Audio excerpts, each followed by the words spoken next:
A battle is underway. Now, I certainly will play.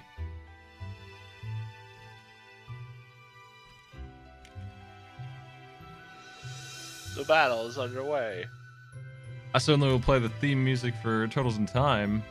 Yeah, it's a good game. Heck yeah. What's going on, Catsworth? Teenage Mutant Ninja Turtles in Time.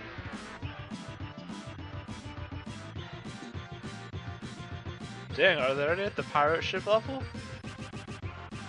Yeah. I thought the Big Apple was the first one. I don't know if Green Power Star... I should have made sure they loaded the state first. That was rude of me. They said they were ready. And I saw the game up, but I realized now that they have a state that they should have loaded, so I'm gonna have to credit them time. This is the second time I've started when it didn't look like the players were ready.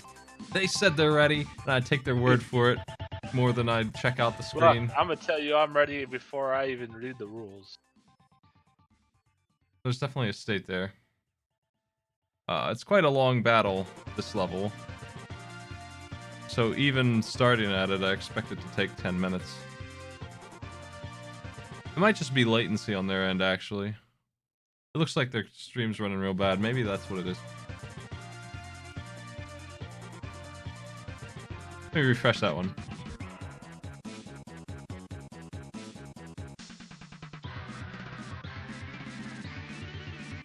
Give me an ad. Alright. Hell yeah. Have you played this game, Catsworth? Teenage Mutant Ninja Turtles, Turtles in Time? Yes, I have. No, Xena Warrior Princess, GBA. Oh. No, Yes. I haven't played that one.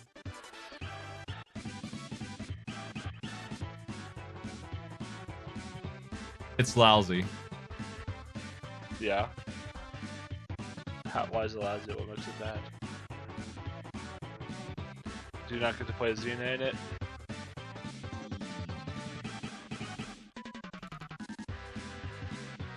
You do. I see.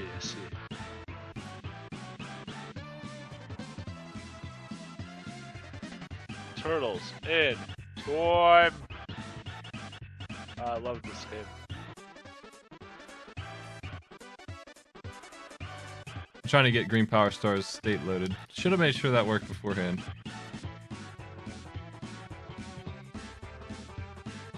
Typically, I only use one state per pack, and I make the first game for this reason, to try and avoid this.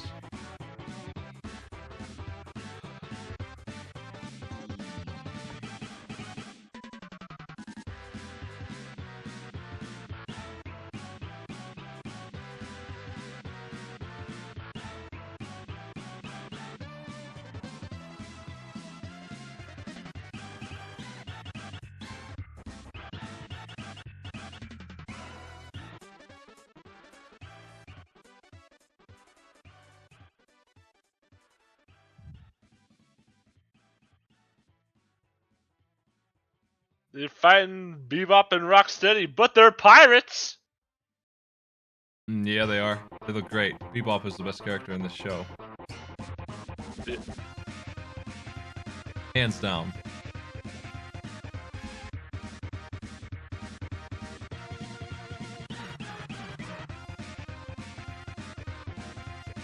Still trying to get one of my players to load the state right. Don't know why they're having trouble. This is tech issue time. There's a severe lack of communication between me and this player as I try and set them up. You'll get it. Or they'll get it. Tommy's already done with Skull and Crossbones.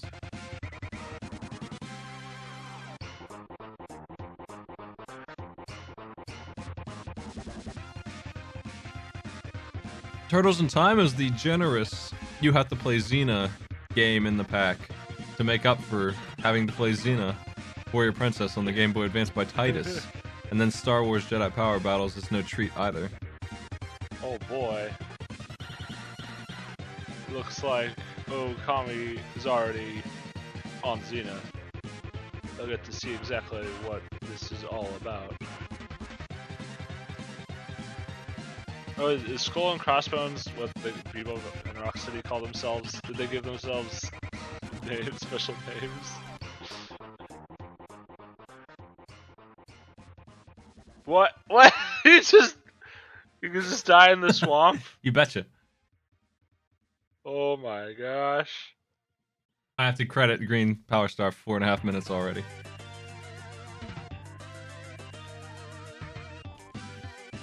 Xena, please.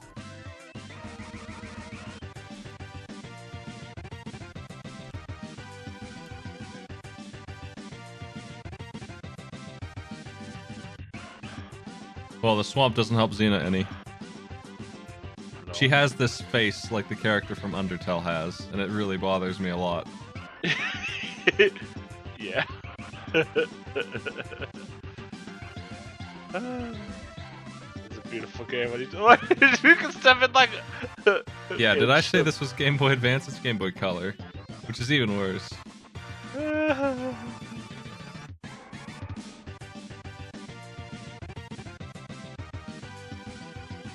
Hey, listen.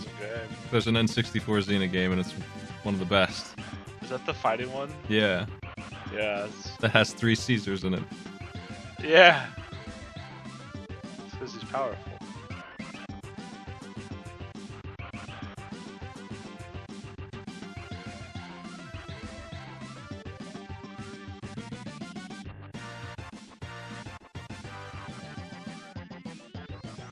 Padlock is Bruce Campbell. He's in this show. Yeah. I don't know if that's his name in the show. I think he has some stupid name. Some fake Greek name. They're all stupid. Like Theo Padlockicus or something like that. Thievitis. Gingivitis. Oh. The Kami sword. found a sword. The sword. But it's taken forever. That's a long animation for just standing there.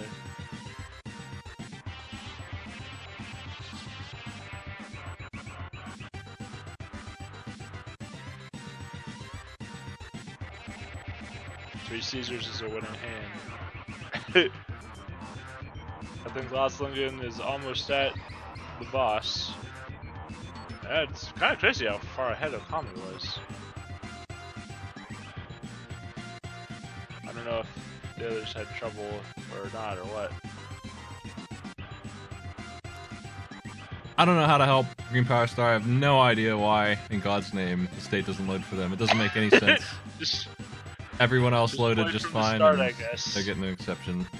And start the time from when you get to the pirate ship level.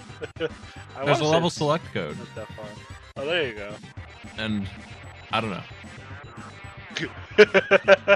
They're telling me that that's not the core.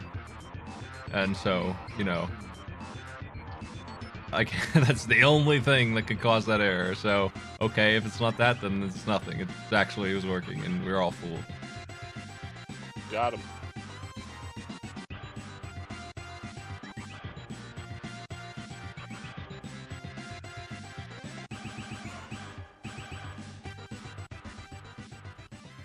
There we go.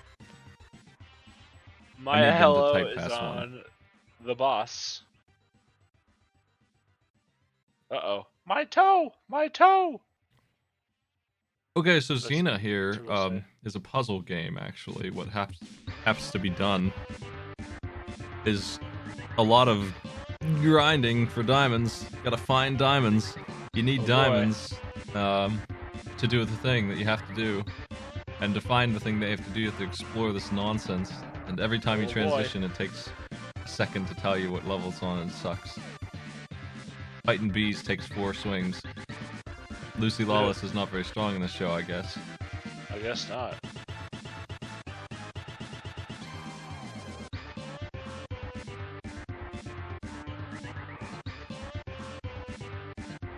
Those diamonds she picked up don't respawn, so you need more than 3.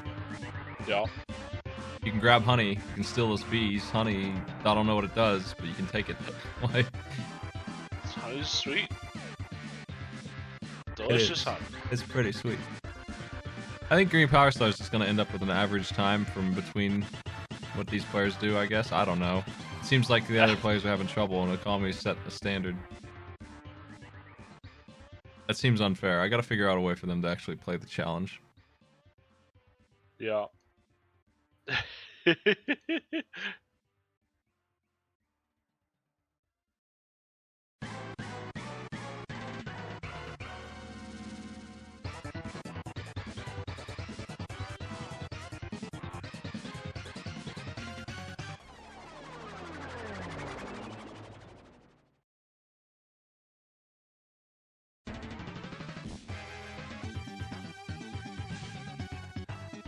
Please don't give me text support advice in the chat. I got it. I've been messing with that shit for 4 years now.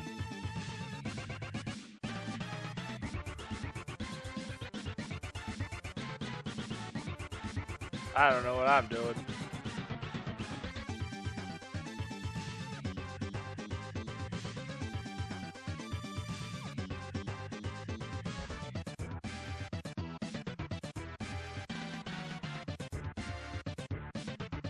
I feel like I may be more of an expert on BizHawk than the people who wrote BizHawk as far as getting the goddamn states to work. For everything I don't know, I defer to Admiral Curtis, the god of tech support. He knows a lot. There's the damn turtle. This isn't just Turtle 1, it's Turtle 2. This turtle sucks though. He demands 5 diamonds. No! Look at that lazy ass turtle. That's the real Turtles in Time.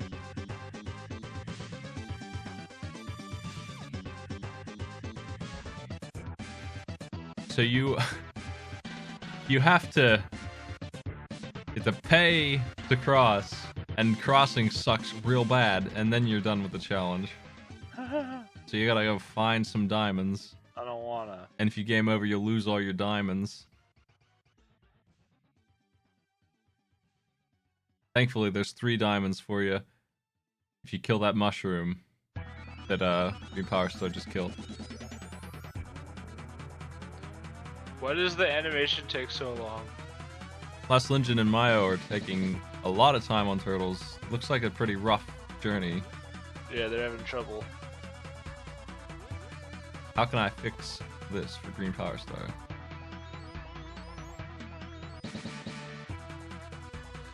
Just to repackage the whole thing. Let's play the Xena OST.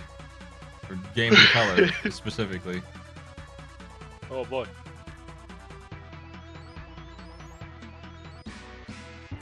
Hey, it exists. Somebody uploaded this. Oh my god.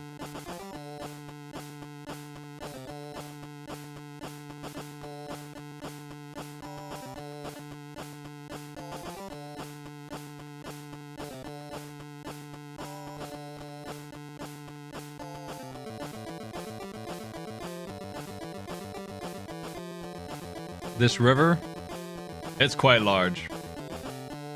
It's not even close to being done. It's gonna be a 3-minute journey at least.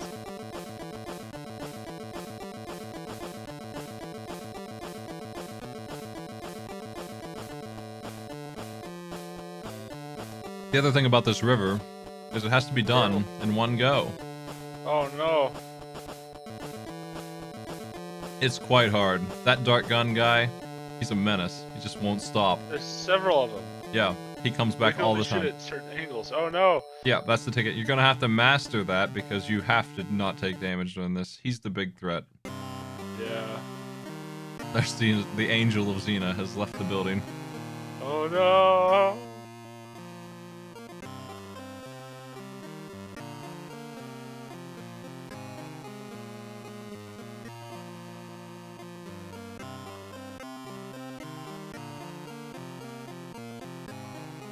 How the heck am I gonna figure out how to time this?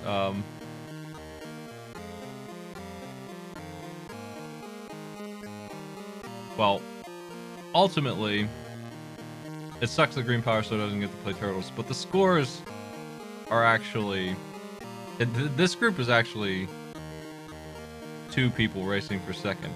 Okami there is 6-0, which means that they are going forward no matter what.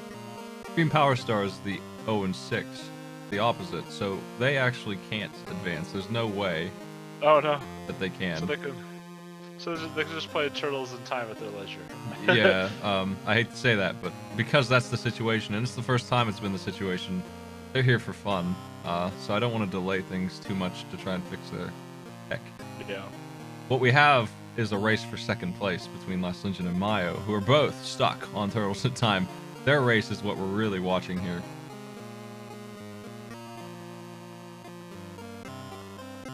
That's who we're determining is moving on now.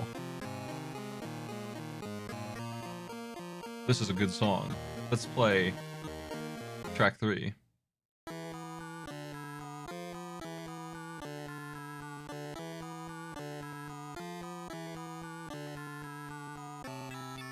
What instrument do you think this is supposed to be? Like a snake charmer's flute, or? Wait.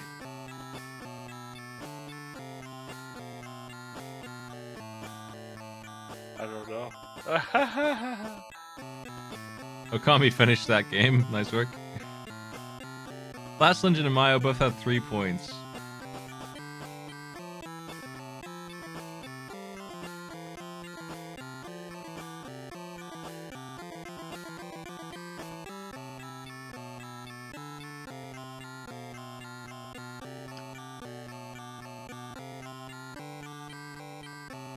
So the way that happened is the same person got first twice, and second and third place swapped over the 2 matches that we played.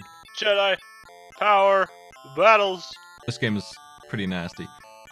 They have to get to the end of the stage 1 and defeat the Starfighter, which you do by reflecting its bullets at it. It only fires once every 30 seconds. Oh no. What? And What? It's surrounded by pits. Yeah, it just floats there. So they'll be on that fight for, if they do it perfectly, 2 minutes. And 90 seconds of it will be nothing. So that's a game. Maya hello on the boss again. No. Neither them nor oh no, another game over.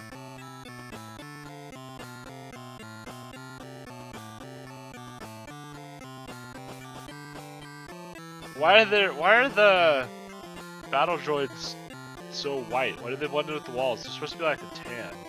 I have no idea.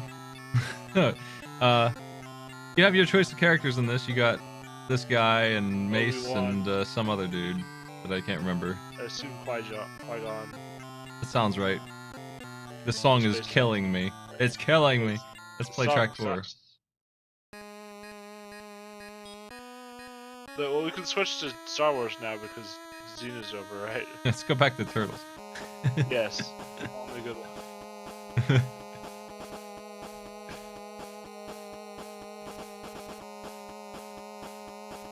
So this is a Game Boy Advance game. It looks very Game Boy Advance. Oof, almost got shot off into the pit. Now this is the PS2 music. That's inaccurate. Let's play this. Did get shot off into the pit. You have a double jump in this. It's unexpected, but you do. You have a double jump. It's pretty weird looking, but you have it. It's just reflecting the bullets of these idiots. They die so easily. Oh no! Not again! It's the same one! They die really easily, but you can also just leave. You can just leave and not kill a single one of them most of the time. You have to fight a few, but almost always you can just go. That one just jumped off on his own, so you know.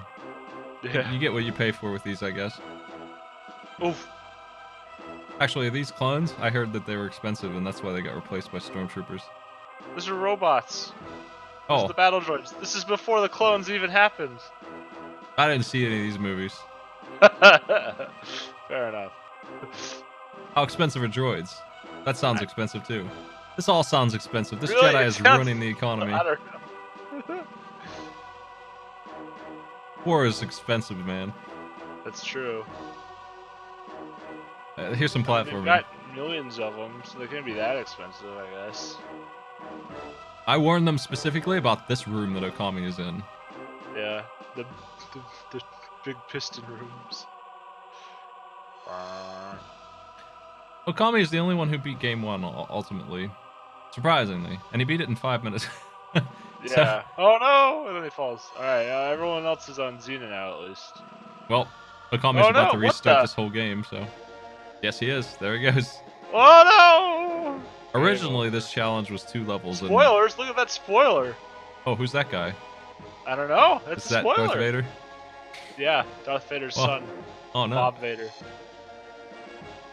Uh, this originally was two levels, and I toned it back because of that one room. Just that one room.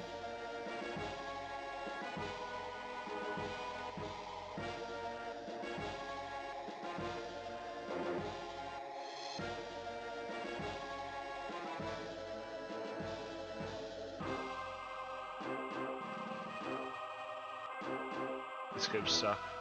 It doesn't seem like it should be terribly hard to make a good Star Wars game, but here we are. uh, they have like I want to say 15-20% hit rate. I'm not a huge fan. I've seen the first 3 movies, the originals, maybe once each. Maybe haven't actually seen them all the way through. In fact, I saw the first one for the first time last year, actually, all the way through. So I'm not a huge fan. So I haven't played all these games, but all the ones I have played sucked, and I know a couple of them, like Cotter is good, right? Which one? Knights of the Republic. That Oh, one's very yeah. popular, so it must have been pretty solid, right? Yeah, I'll take people's words for this. I like the second one more, but that's me. I did see the one-man Star Wars show part way at MagFest. It was hard to sit through. We didn't ever make it through, so again, I've only seen part of Star Wars because I've only seen part of. But I did actually watch the whole first movie, and I gotta say, they really got to work in that movie. They went straight to, they went straight from farm guy just hanging around at the farm to he's a Jedi and now he's playing Top Gun in space. Yeah. Like they went 0 to 100 on that war. They just went. He didn't have any arguments. He just joined right up. He's all in, baby. So those I don't know. Are those what the hell are those things in the top right? They're extra lives. I don't know what the symbol means. I guess. Yeah. What? Ooh. Another Star Wars game I liked was the Pod Racer game for N64. Oh, I've played that. I think.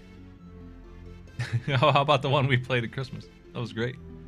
Zone Which Control one was that? Star Wars. Oh, God, with the Star Wars Dota or whatever the fuck. That 2 was on 1. It was just an infinite battle. Yeah. Oh my gosh. Last Engine is on the tortoise. Oh no, Okami's having real trouble with this stupid room. No, it's definitely a turtle there again. So because it can swim, right? That's the big difference here. Yeah, it depends on what kind of feats they got. Do they got flippers or stompy boys? And do they go in the water or not, I guess.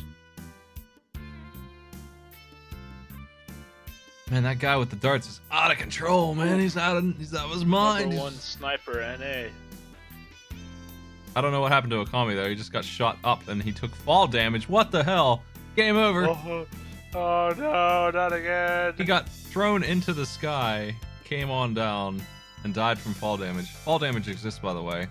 The height at which it exists isn't present in this stage, except for that weird thing that just happened. It's fairly high, but it's still there, and you will die instantly. It's an on-off switch of death, is what it really is. It's not fall damage, it's fall death. It's just you're done. Jedi can't fall 10 feet. They'll be finished. Poor Jedi. I know about the high ground meme, but I don't know what that scene means. But the reason it must be good is because if you fall from that height, you're dead, so having the high ground is very lethal. Right? Is that how it goes? Yeah. Yeah, you don't want to be up there. That's dangerous.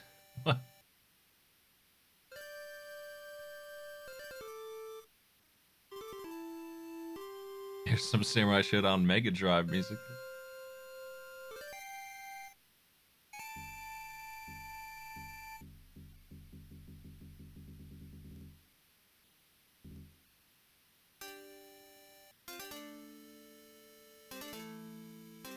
Jedi basically are just space samurai. That's my understanding, yeah. Did you see my FF14 video I tweeted? No, I didn't. Oh man, Look it up. check that out. Are you showing how much better than me you are at jumping places? At something, I'm pretty good at something in that video. Unparalleled, I'd say. We'll find out. Auburn Tuft. You gathered some dung. That's it? That's the whole video?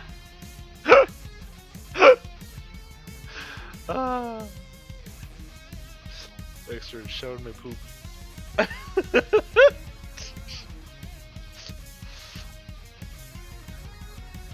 So there's some Xenas I see. So Star Wars is Extreme Zero's fault. And it was way worse than this. Like, it was ridiculously long. Turtles in Time, it's Time Stalker's fault. Xena's mine. Xena's my credit. I'm pretty sure Xena's mine. I might be wrong about that. If it's not mine, then Extreme Zero gave me that too. I can't remember. But I think it's mine. I think I found this and played it and was like, yeah, this is great. Let's let's do it. I can't believe they made a whole movie series based on this game. Pretty impressive. Yeah. Like, look, who even is Obi-Wan? I don't know where the hell Green Power Star has gone, but they haven't found a mini dragon to die to, and that's the goal. And the mini dragon is on the other side of the river. Strange ways. Let me check my directions. I knew you could go other places, but I sure didn't on purpose. I didn't want to do that. So we have, you'll have to cross the river. Yeah, I told them specifically you'll have to cross the river, so they're lost in Xenaland. Got the chakram, though. Did he call it a chakram? Chakram?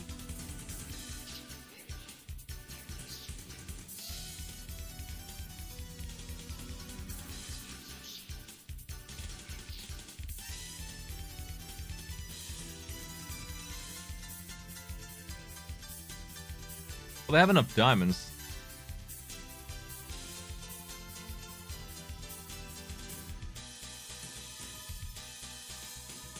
Diamonds. I don't know who that dude in the game over screen is. Is he the Nemesis or is that the king? What's going on? I don't even know what this show's about, really. I just know it's about Xena running around doing things. Herculean things.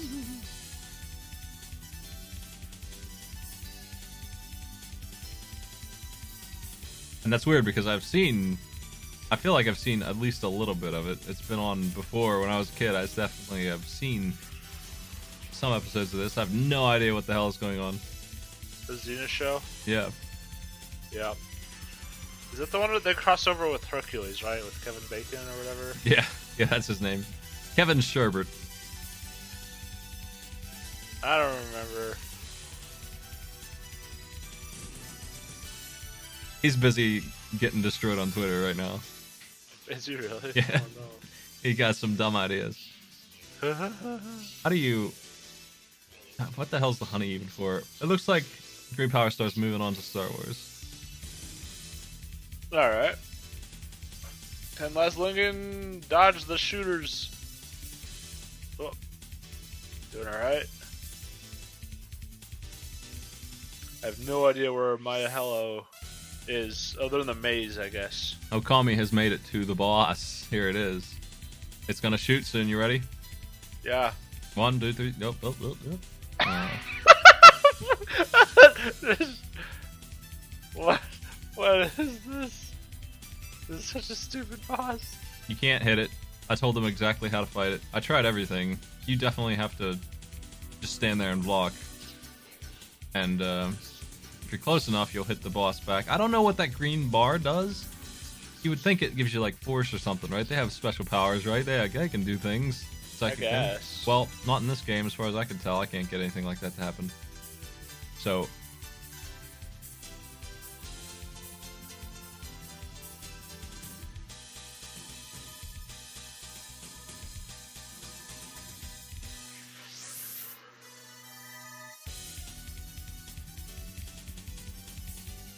he hasn't managed to hit the boss yet. It seems like Okami thinks I was lying about my directions. It's definitely like I was very specific on exactly how this is done because it's so bad and it feels wrong. Let me see what I said.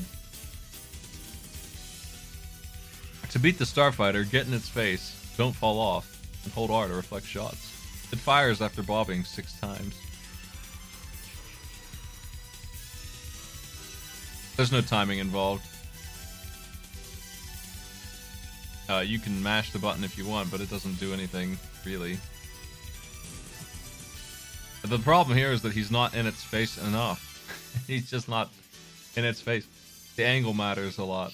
There's an extra life here, too. Yeah.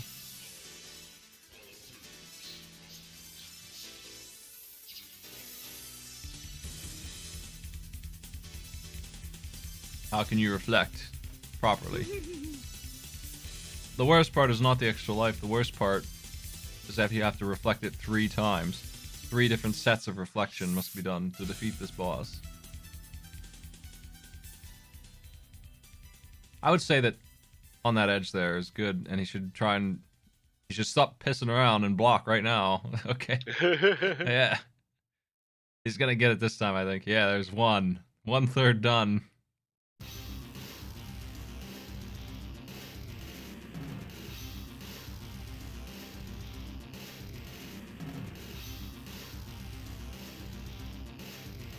It looks like the last engine has died to a mini dragon.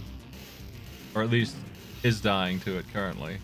Is that the mini dragon? That's it. Oh no, they didn't die to it! I think they died and they count. They gotta respawned go all the way back! Good job, though. Yeah. Okami is finished in 32-13. Taking first again. 9 points.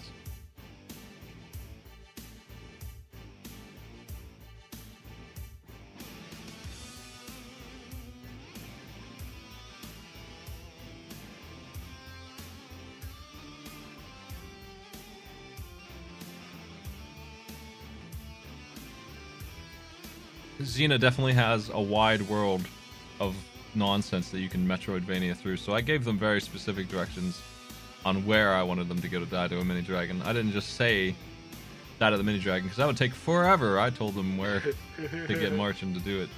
And it's through the tortoise field, through that river.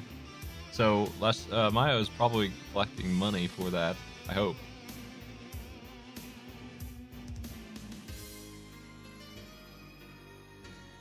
Well, we have good news. The race we care about, that we're here to break, is Mayo and Lass. Lass has taken a lead, so it's not going to be a damn tie. They're not going to get 60 minutes each. Yeah. So that's good. Regardless of what happens now, here in Star Wars. Now, Star Wars is extremely easy except for that one room. It's that a one very... room sucks. You also can't... the boss. You're not going to die from health damage in this game, at least not to anything that's in the stage itself. The boss fights could get you.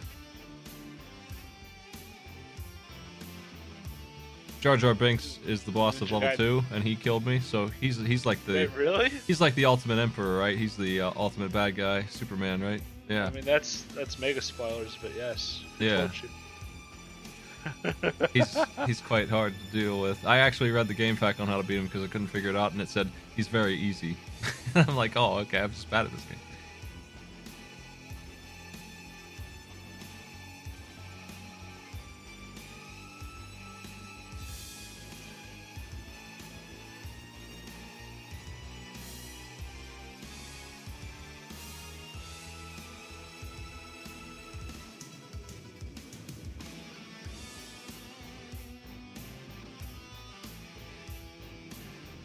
Nobody changed their character. They all went for this guy. I guess they're Obi-Wan, or is that No, they look like Mace Windu, I think. I don't know, man. It's really hard to tell in this small ass game. Oh no, into a pit. Ah, jeez. Oh jeez. Well, I'm gonna get organized in my other sets here. I don't know what the players are gonna pick. I just gotta make sure that Time Stalker doesn't get one that they sent me. That's the only real caveat here.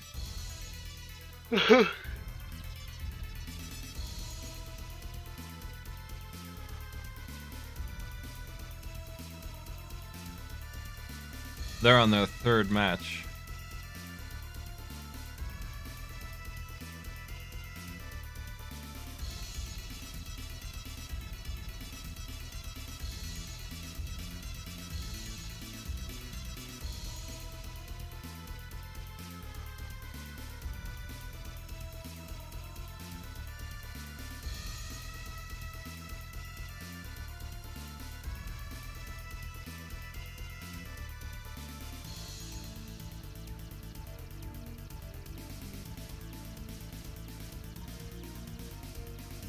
Last Loon's starting over. My house still turtling.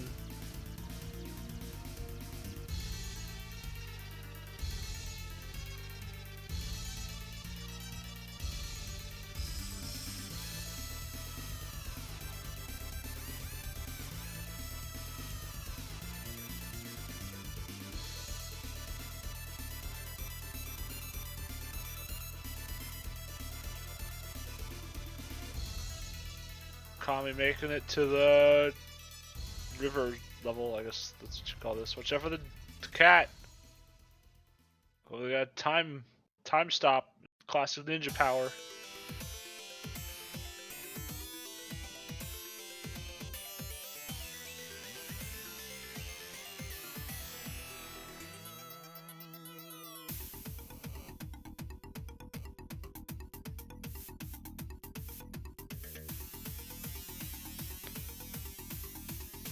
Darth Binks. Oh no. Yeah, he looked tough. He looked quite villainous. True. He sure showed me what for. Birded into the pit.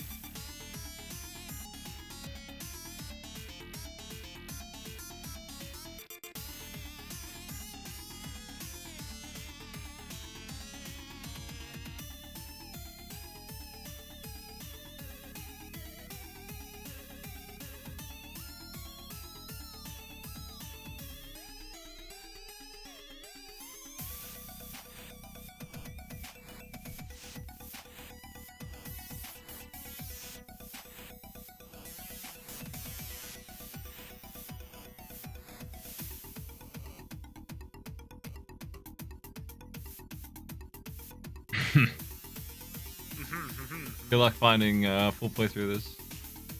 Maybe a long play exists. Of the Star Wars or the Xena? Or both? Either one, yeah. When you beat Jar Jar, he actually, he just walks off. You don't actually kill him. He's too hard to beat. He was just testing you. Sounds right. That's faithful to the movie. Yeah. He's unkillable.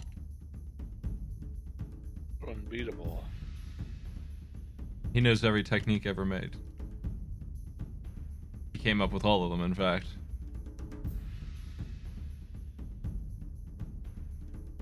I'm giving this character some Shaggy lore at this point. Oh, Green Power Star is in the stupid Pistons room again. And so is Last Legend. It's kind of weird. There's walls is the problem. They both came over there. There's walls. I told about the walls. They only go out to the edge, so if you're on the very edge, you can just jump straight across. Or you can just walk around, you can weave around them. And if you know that, you need to use up and down there or be on the edge. That room is way easier, but man, it's badly done. I don't know why there's a wall there. Why not? Because it So sucks. just got a wall. It sucks, that's why. Oh. It's bad.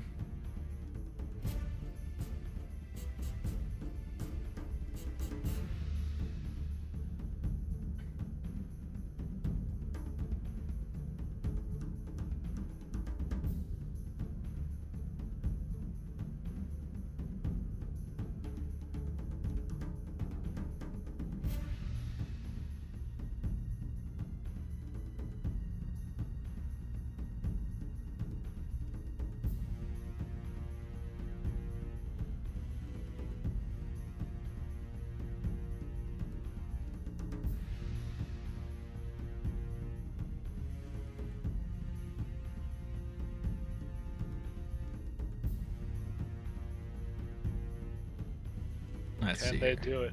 Can they beat the Trade Federation Battle Droid nerds? Mayo did not defeat Xena.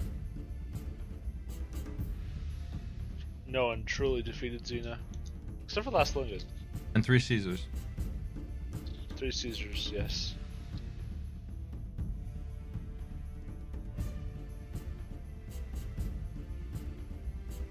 Okami also beat it. Did he? Yeah. Good for him. Beat all 3 of them.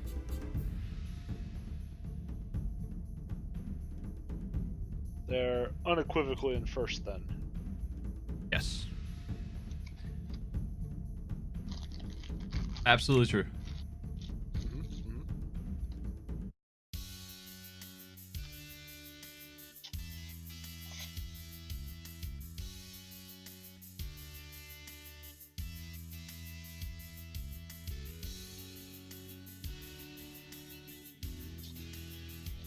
I think I need a new monitor.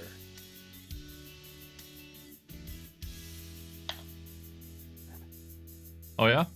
Yeah. My second monitor doesn't even have HDMI. Yeah, I've got that problem too. Mine are weird. I have DisplayPort. DisplayPort's the good one, honestly. HDMI's okay. If it's modern, there's more than one type of HDMI. And you care about that when you have a monitor more than you have a TV. You care less about that.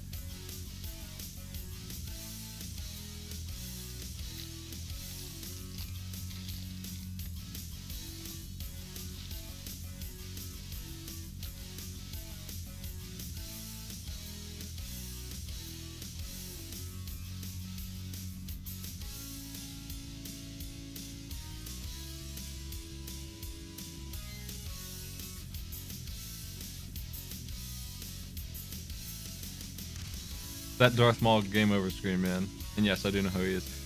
He just Who? keeps showing up. What? This freaking guy, he won't go away.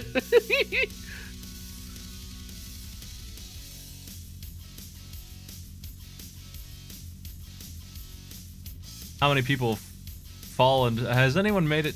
I guess they haven't because there's an extra life in the boss room. No one's made it past the goddamn Pistons room. That room is so bad that it's stifled 75% of the team here. Yeah, that room sucks. Even though I told them how to do it. Like, that's the other thing. They're not going in blind here. I gave them the directions for both the boss and that one room. Those 2 things. And nobody can clear it. And then this droid kicking this dude down a pit. It just...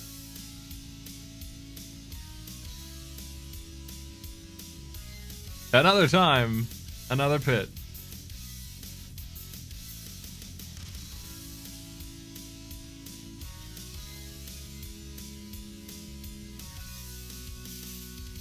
Yeah, they're pretty rude too, actually.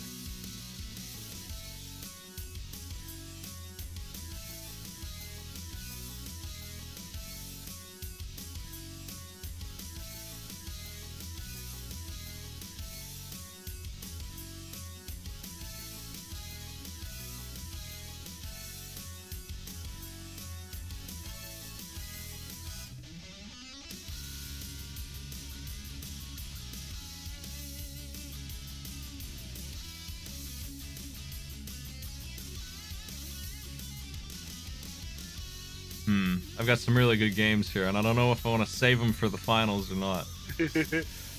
I've got my pick here of bad games now, and I gotta decide which ones do I want to use the most for later. The bad ones. The good bad ones. The bad good bad ones. Well, there's so many good choices. What movie should I go see today?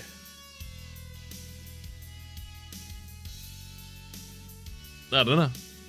Go see Godzilla again. That was really good. But I already seen it.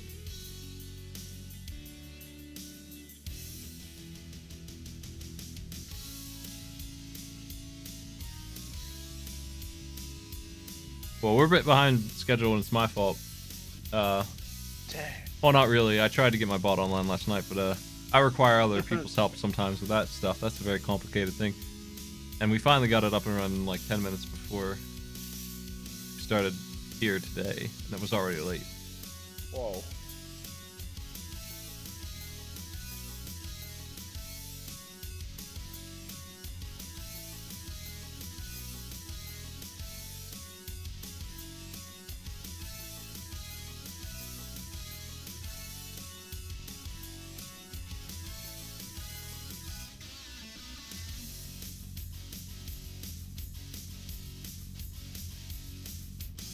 Green Power Star's having quite a bit of trouble with everything today. No. They can do it.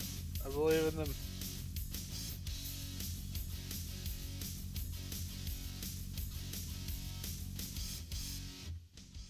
Look at how quickly they're beating the Shad.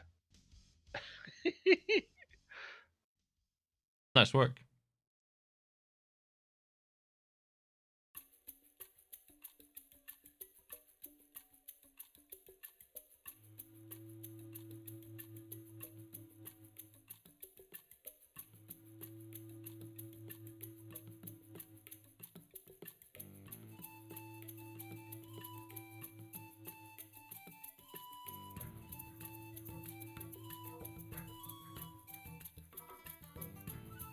I was thinking this pack is too mean, but I'm gonna leave it the way it is.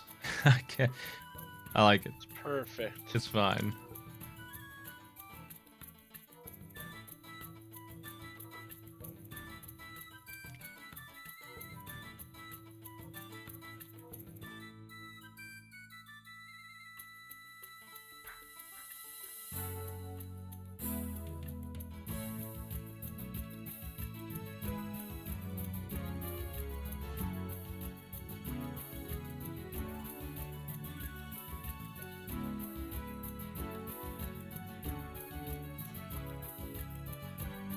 There we go. Oh no. All sorted and ready for battle, these ones.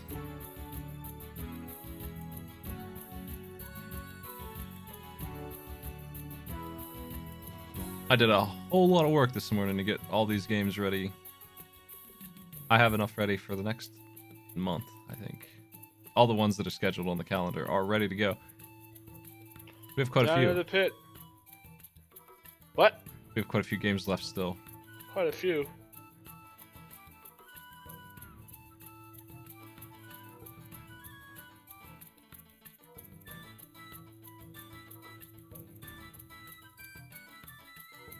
We're actually about 60% done with the first round. That is the first 3 games for each team. Moving on to one-on-ones later.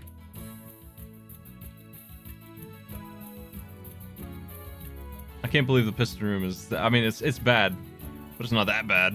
Like, it's really... You have double jump, you have a lot of tools to beat the thing, and also a tip on how it's done, what's going on exactly, so there's more confusion with it than there should be. Man. Mayo's dying to a different room.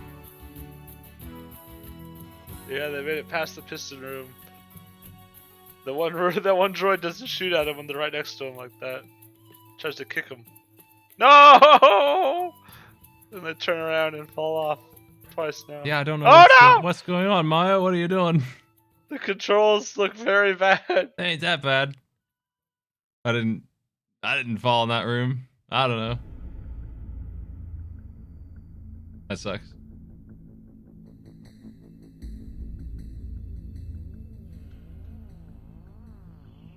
One of the highlights of this game that we probably have seen, but I haven't pointed out yet, is that the droids, they die in one hit to anything, including their own fire, and they do shoot each other quite a bit.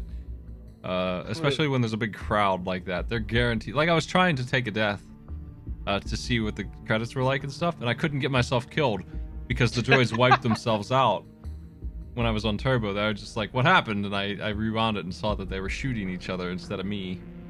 Oh, well. Must be Jedi mind tricks. Yeah.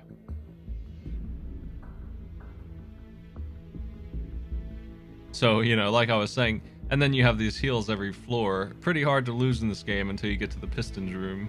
The only real challenge here. And apparently a challenge too mighty for our players. Last Legion has made it to the boss, though. So they are running out of time.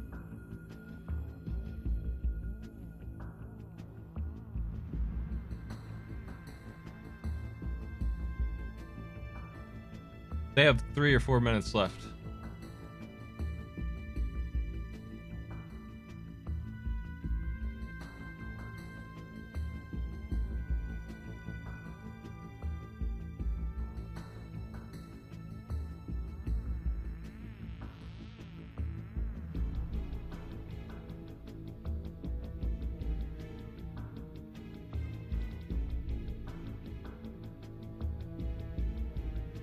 Can I do it? Oh, this boss is a starfighter. Let me get that definition for you here.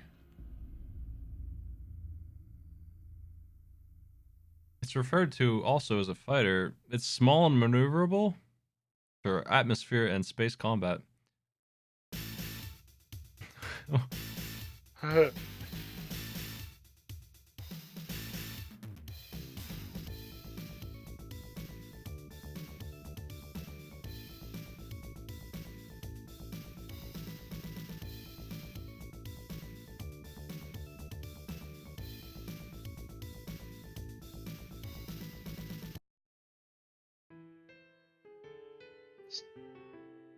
I don't even fight a starfighter.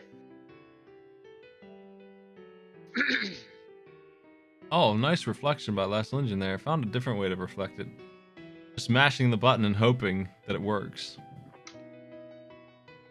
I tried doing this a bunch too. It's really wild how bad this is. This fight couldn't be worse.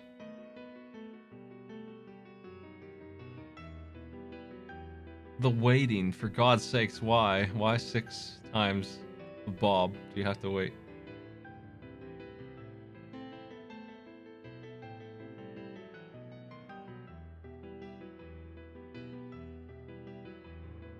Last Engine is done. They are out of time. 54:28 is their time. The Turtles and Star Wars causing a lot of issues. Xena, half. Xena was supposed to be the hard game here. Star Wars was a reduced difficulty challenge. But the Pistons room... I mean, we should just give them a state after the Pistons room and have them load it once they die in the Pistons room. How about that? It's just... remove that room from the game.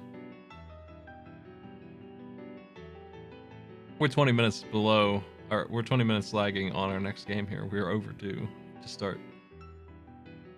So hopefully, one of these groups beats this in 20 minutes. I didn't take the kick droid into account because I just used double jump to go right over all these pits. I didn't walk along any of this path that they made. I just used the double jump. The double jump is crazy, and nobody's doing it. Like Mayo there, could just go right. Doesn't need to go to this hell droid that's guarding the path. Don't need to fight him at all. You can just go straight across. You don't need these walkways. So, you know, I found out right away that there's a double jump, and I guess I didn't take into account that the other players wouldn't try that. They wouldn't try double jumping. It's really powerful to just be able to fly almost. I like to fly. You can just go. The double jump is so strong that they could skip over this droid almost and just go straight across. Mayo has a hell of a time with this room. But it looks like Last Engine is second place. Our victor is determined.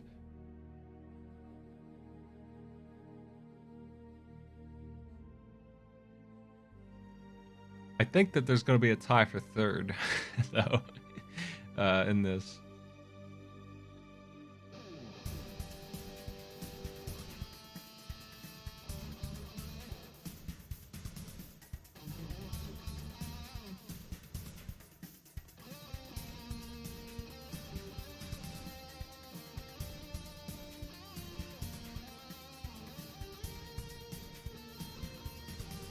Immediately died to the wall. Game over again.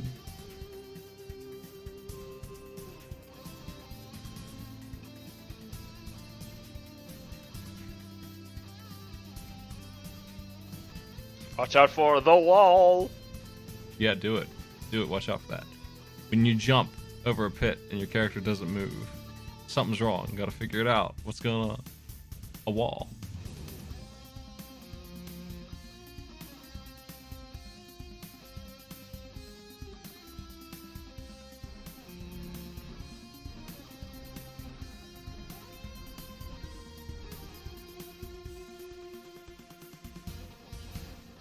Green Power Star didn't get a time. They didn't finish any of the games.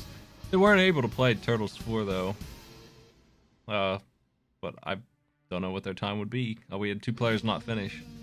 And we had 1 player who obviously had played it before. Crushed it in 5 minutes. Because it was a beat 'em up and it's a popular one, I didn't expect people to lose on that one. Did you expect that, Catherine? No, I wasn't paying attention. Sorry. Did you think that they wouldn't beat the ship level of Turtles 4? Oh no, I don't remember it being as hard as it apparently is. But it has been a long time since I've played Turtles in Time. Well, our next group is M. Last Legend and Okami are moving on in this group.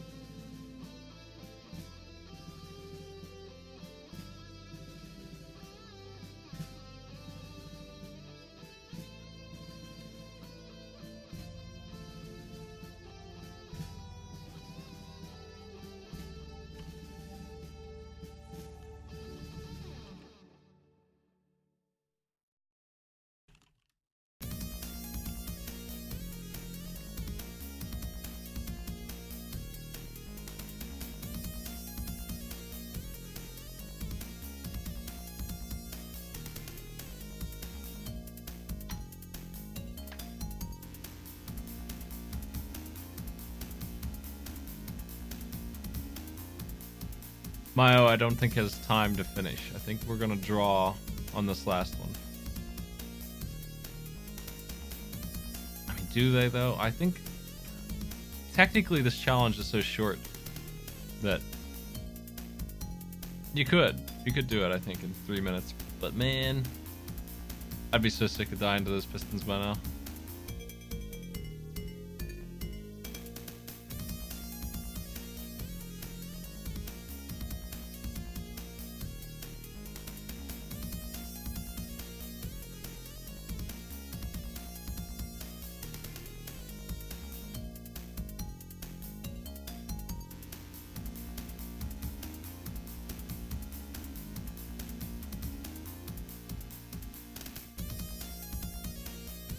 I beat stage 1 in like 4 minutes on my first try, and the Pistons room is where I almost game overed.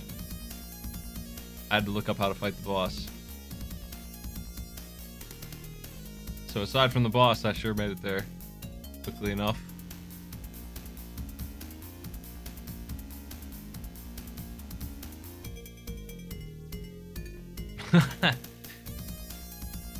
These players are really bad at dodging enemies. It's just one of those things you pick up playing a lot of bad games, is determining whether or not you should fight enemies and how to avoid them otherwise. These ones are definitely things you just avoid. They shoot their pretty slow projectile at you in an angle. It always comes in at an angle. Yeah, some at least one of these though, they're real good at shooting you just like from off screen. So like the moment you get up to a certain spot, you got a laser coming at your face. Why lasers and not bullets in the future? Is this Lego Racers? Hell yeah, Last Logan's playing Lego Racers. Sure is. How is it? Does it have AI mode? I don't know. It's been a long time since I played that too.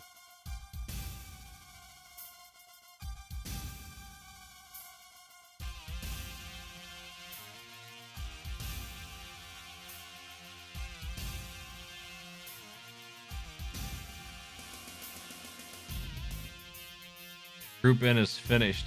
There is a tie for third. 60 minutes apiece.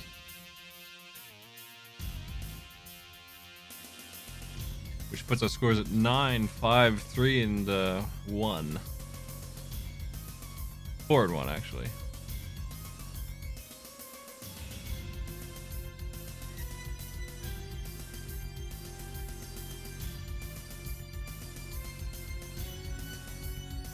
We're gonna jump right into the next group. They chose the Armadillo pack. Armadillo? No, Elk pack actually is the first. Elk it is.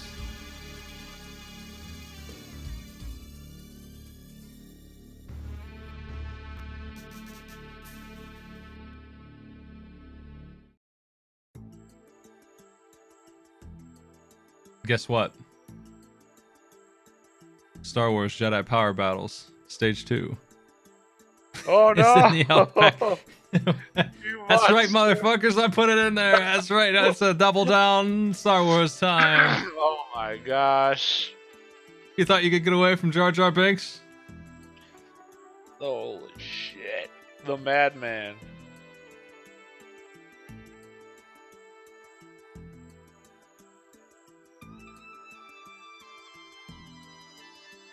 There's a lot of wacky jumping in this challenge, is my warning for stage 2. It's a lot more pistons. Without the pistons, there's a lot of other platforming. What are the odds?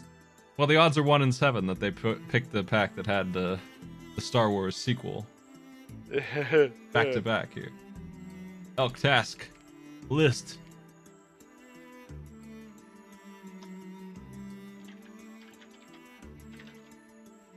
Beat Jar Jar Binks. I'm just gonna APB.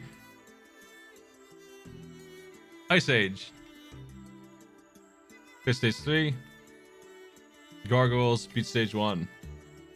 Gargoyles is the bad game here. Oh no. If Star Wars is considered the good game. This is a pretty nasty set, actually. This is the worst one, probably.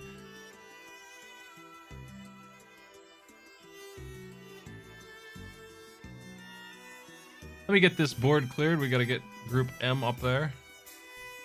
Round 3.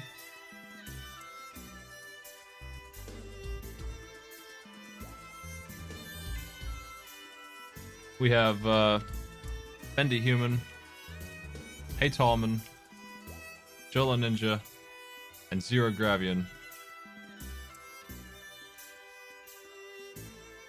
Oh no, the Star Wars.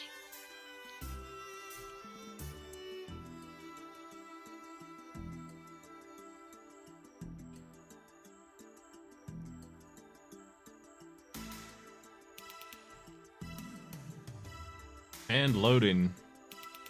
Loading.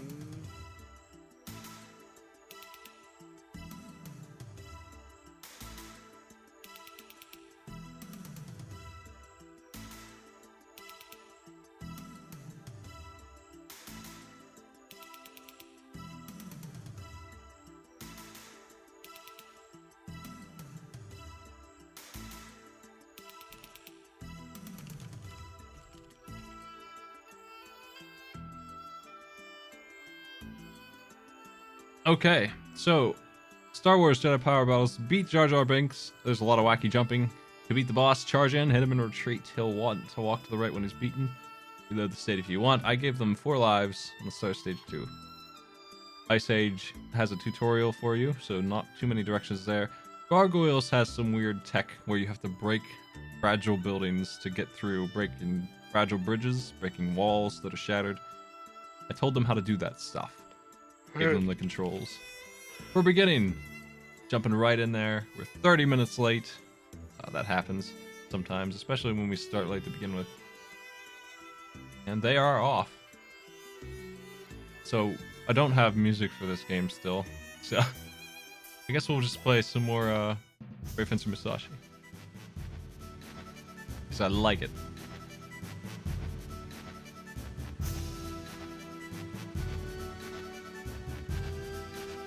Beat Jar Jar Binks. The master. There's no reason why I can't reuse, especially with states, the same challenge. And I split this one in half. So I just made 2 challenges out of it. Jedi Power Battle. So here we are. This is where you would be after that starfighter was defeated. You'd be in the woods getting shot by 800 droids. They'll kick you. Doesn't do any damage, but it sure is annoying. There's literally 20 of them in these screens. They just... You can kill them all in one swing, though. They're completely non-threatening. And you definitely can just run past them if you do it right. You have to use, like, Tecmo Super Bowl strategy to get through them, but a little bit of weaving will do the job.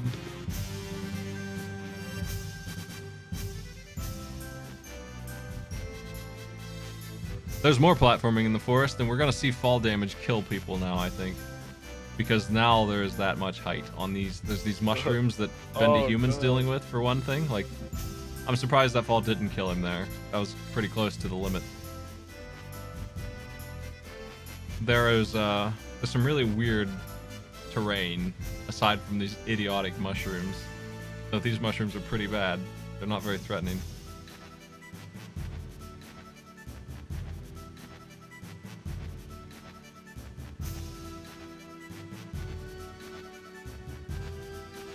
Oh, there's the fall damage on Zero's screen. He's died to that. And then Hey Tallman has found out about these pits. So if you jump down from these green grassy areas, you'll die from fall damage. You have to walk off. And also, it's really... Think like Landstalker sort of graphics on this perspective where you have to figure out where the terrain even is when you jump down because it's 3D. It's not where it looks like it is.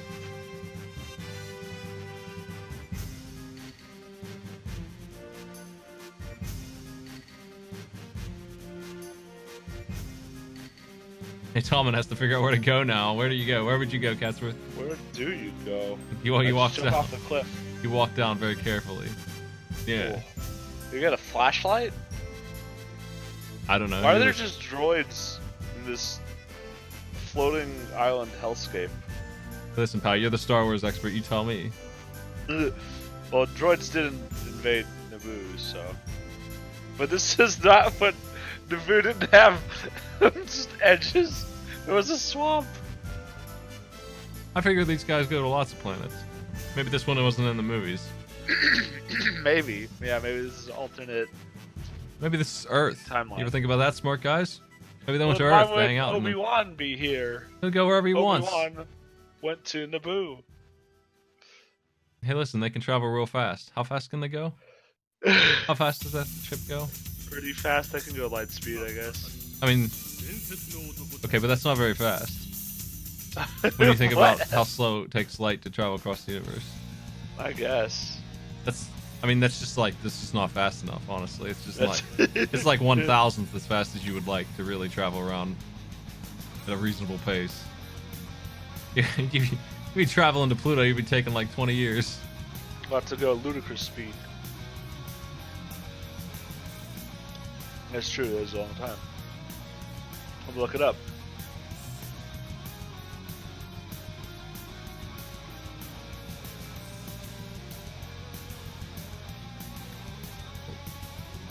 It's not 20 years, it's 5 hours!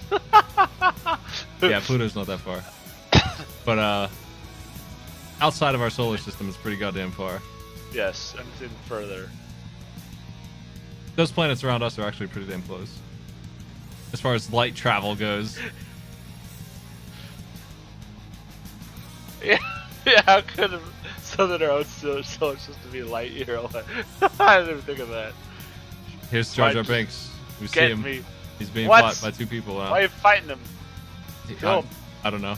I mean, is that really How him, is or he is it still just alive? like You hit him with a lightsaber. He's tough, I tell you. He's dangerous. I had to give a guide on how to fight him because actually he's pretty rough. He has a lot of HP. Oh no, Zero, Vivian, game over.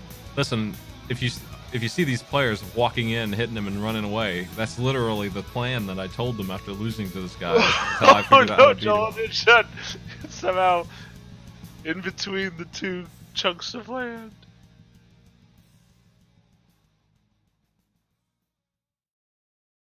And Bendy Human and Hey Tallman beat the monster Jar Jar. Tallman has defeated him. Bendy looks like he is like 1 hit Oh left. man, Bendy barely made it in 5 minutes. There we go. Oh.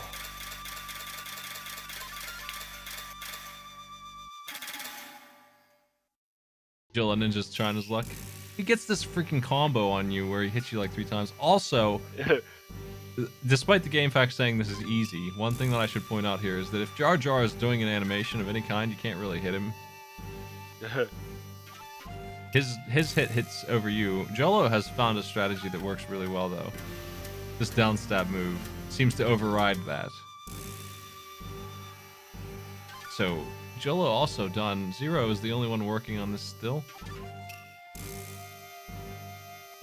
Now we have a 3-way tie. This is the group with a 3-way tie. Hey Tallman is moving on no matter what. He has 6. All 3 of the other players have 2. So Zero is losing a lead right now to the other 2 players in the race, the 3-way race that they're having. Ice Age is not too bad. Gargoyles, on the other hand, is actually disturbingly hard. Oh no. I didn't figure that Star Wars Part 2 here would give too much trouble because it's not the Pistons. It's just the easy-ass game that it is. So just the boss fight, which isn't that bad. Zero has to deal with this perspective nonsense, though. That's the hard part of this. And he's having a bad time with it. Double jump doesn't save you when you completely jump off the wrong edge.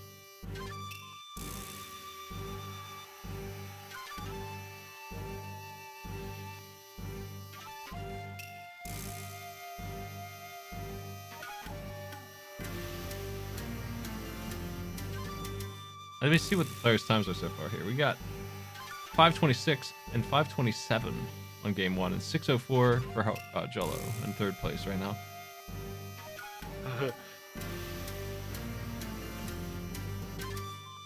Gargoyles 1 is very difficult. We'll see how the players handle it.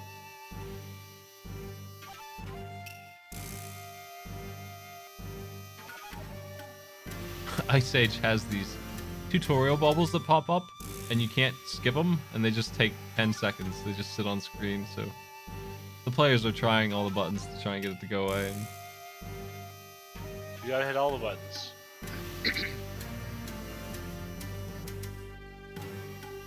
How's it I look? wanna ride a mammoth. I haven't seen this movie in a long time. I haven't seen any of them. We had a discussion, or at least I read a discussion somewhere, I'm not sure. The Bluth was going to do a cartoon movie of Ice Age, and they went for this instead, which is much less interesting to me. I ain't never seen no Ice Age.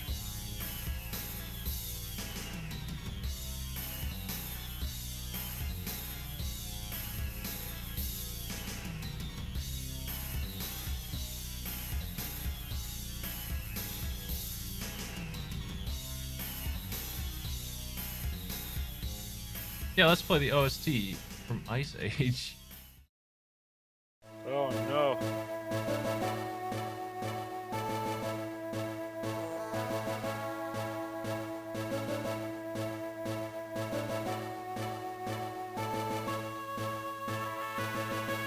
All mammoths are invincible, that's why they're still around. Look at that tortoise. Wrong pack. That's Wrong pack. Yeah. Look, watch out for the shooty guy. It's a big tortoise. Oh no! Wait, oh, did Heitleman win or not? I guess. Bravo! Needs to be level 3. That tortoise, when it spins, it just has a human's face. That's creepy. I don't like it. This Zero is the gravity movie with the squirrel, right? Yeah, I see him. Yeah. Like, that's the only good part of this movie for me. I don't even care about anything else going on. The voice acting was fine and all, but it just wasn't interesting. Zero gravity on just starting. Everyone else moving on past the big twiddle. Zero's time. Actually, he never signed in that he beat that game, so Oh no! need to remind him.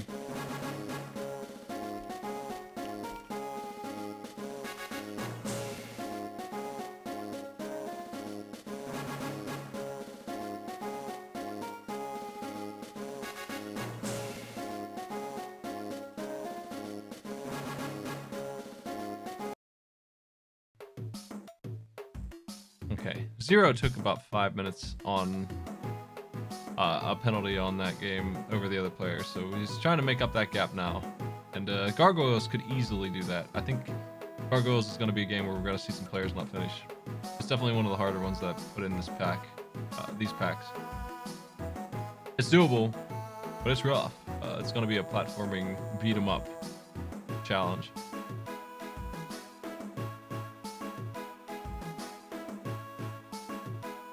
All the bots are back up in the Discord now. I fixed that. That reminds me, I couldn't queue up any new matches. Somebody wanted to schedule one. I can do it now.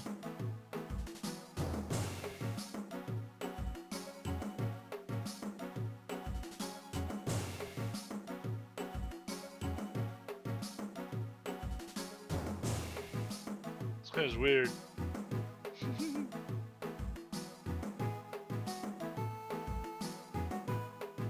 Oh no, watch out for the skunk. He doing skunk things. Skunk things. Skunk things. I got a mammoth fly.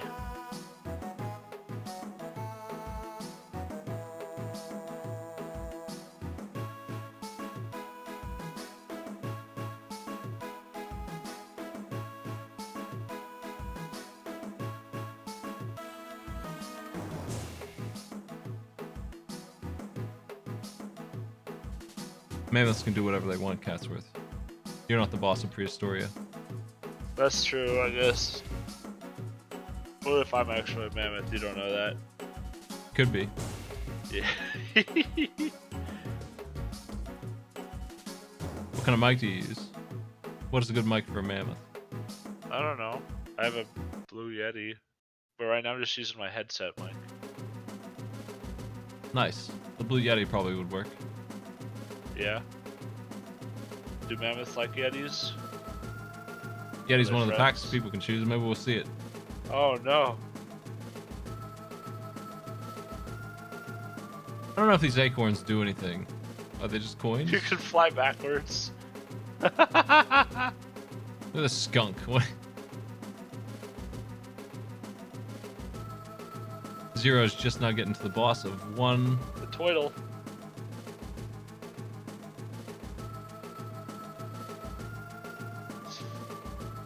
Just figured out how to hurt him. Yeah.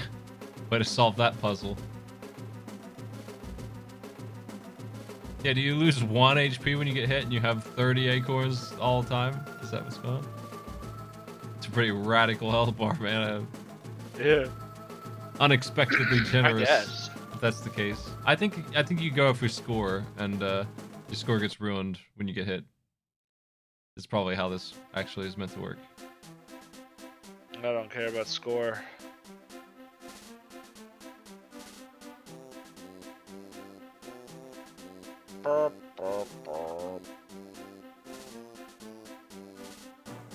Does a mammoth like acorns? Is it like them that much? Likes acorns. So see the squirrels riding. 2 people on the boss of World 2. Hey Tallman's in the lead. So Grevian's behind, but not that far behind. The boss is apparently holding up 2 of the players. We might see a shake-up here. The 3-way race goes on.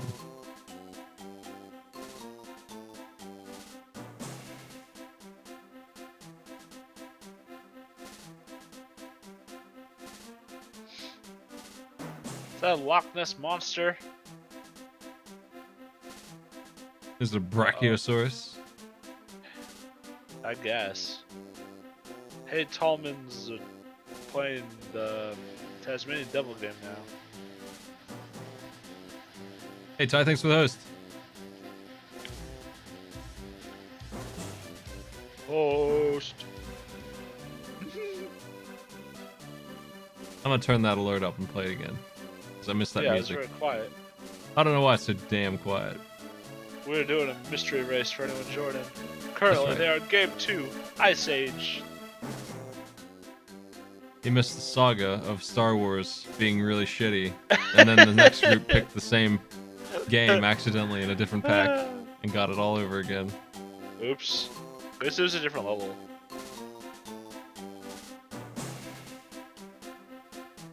Small victories.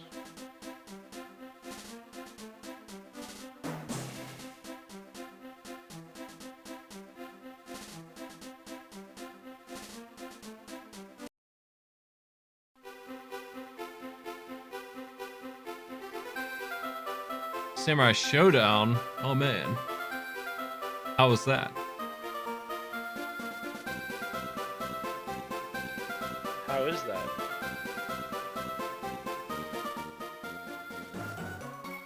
Yeah, what is this little creature? He's like, I can't remember what he is. He's some kind of mammal with big teeth. And why does he get to spin like a Tasmanian devil? I don't understand that. Why not? You're not whatever he is. You're not the boss of them. If that's what they want to do. Tallman has finished in 11 minutes, taking the lead again. On to Gargoyles.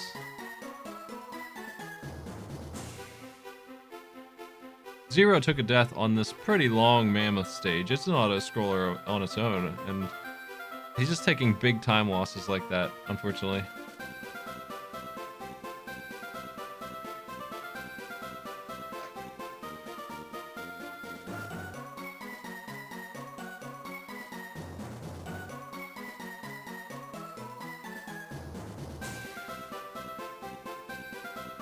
Gargoyles. Gargoyles. It will suck. It's bad. Oh no.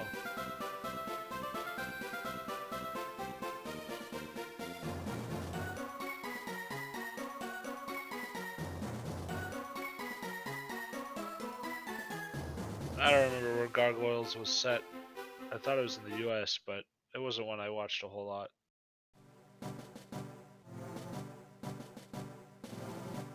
This was definitely wasn't like the Gargoyles from the Notre Dame movie Ribbon. New York. Okay. That's what I thought. I didn't want to specify that because I wasn't sure. There's that volume. Heck yeah.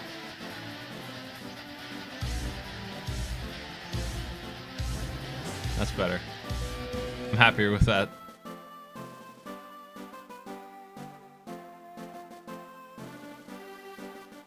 That's a good jam. It's the only jam in that whole game, so we're gonna use it, by golly. Whoa.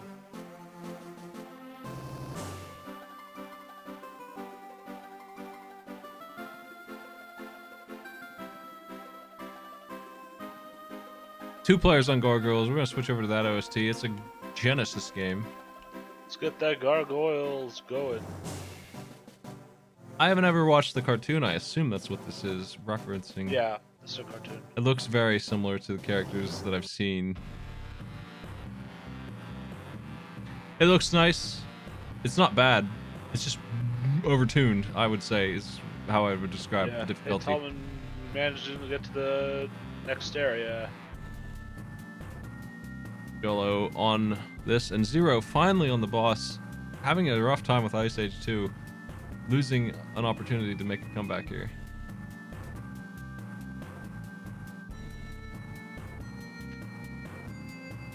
It's very hard to play this game.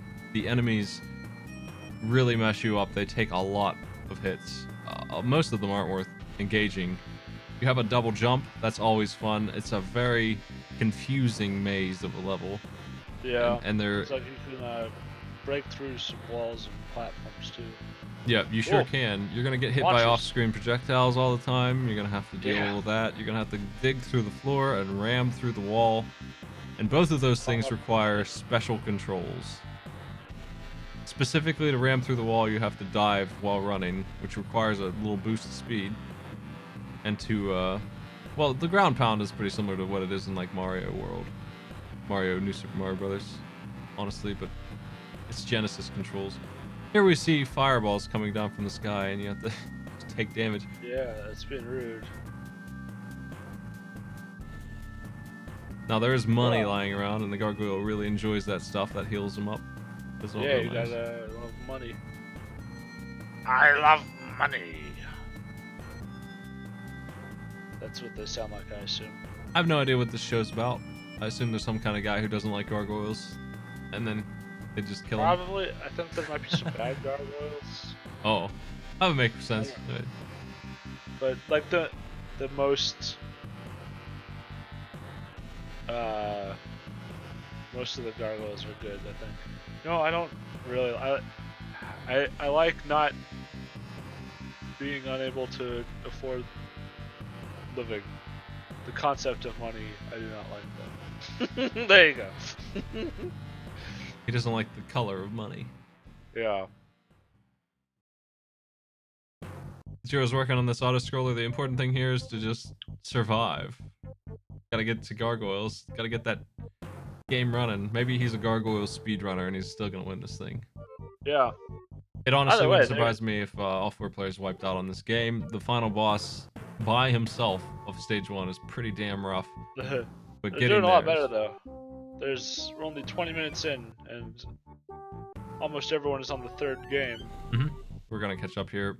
The first 2 games weren't too bad. I knew that going in when I gave them gargoyles. Star Wars is really bad, but stage 2 isn't so much so.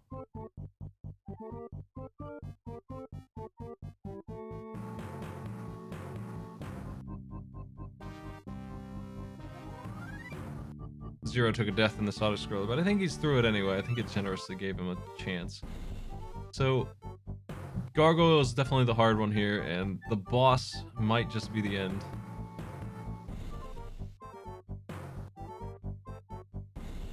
Did Zero finish? Was there a boss they needed to beat on stage 3? I'm not sure. I didn't see anyone else fighting a boss beyond the... Yeah, the turtle was on stage 2 that they beat. I don't know if stage 3 had a boss. Oh, okay, so they're done then. Zero did not type down again, I gotta remind him. Everyone onto the gargoyles, though.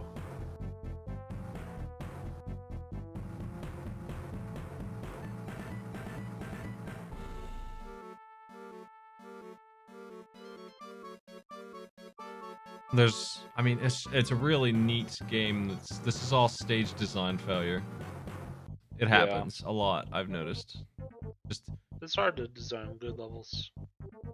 It's very easy to overdo it. Yeah, it's very finely tuned. It's interesting that he's animated during the pause there. Anyway, I was saying, it feels good to play. Like, the controls respond well, and you can double jump, and you can climb the wall in a way that makes Mega Man X look bad, honestly. It's really good. You can jump through platforms, you can stomp the ground. All of these things seem like good mechanics. The problem is the stage, really, at its core. They just couldn't design a game around it. Yeah, that's unfortunate. Yeah, you got this thing Zero's dealing with, for example. What the hell did you do this for? Stop it. Why are you shooting off screen at our gargoyle boy? Knock it off. Oh. Can't even get started without taking damage. It sucks.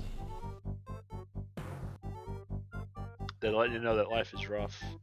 People can be jerks. There are moves you can do to really mess these enemies up.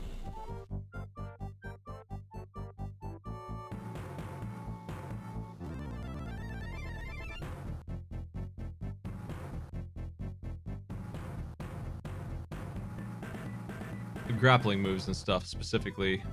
Hitting them with your claws for some reason doesn't do damn anything.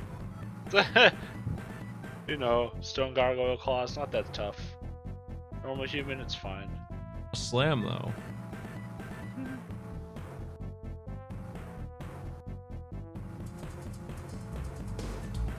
I think it's important that they figure out those attack moves.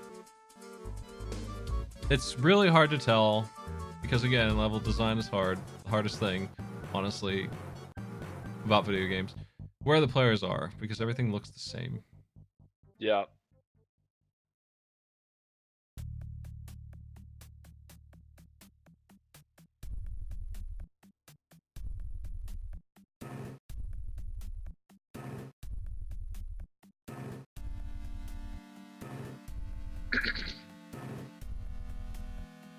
Yeah, just looking at him now, I honestly can't tell who's ahead of who. Tallman is in the most obnoxious section of this whole thing, and I think that is close to the boss, so I think Tallman is still in the lead. He's got these double jumps upwards with constant harassment from things that you can't even fight. They're just lobbing catapult shots and such at him. Yeah, this looks like a crap.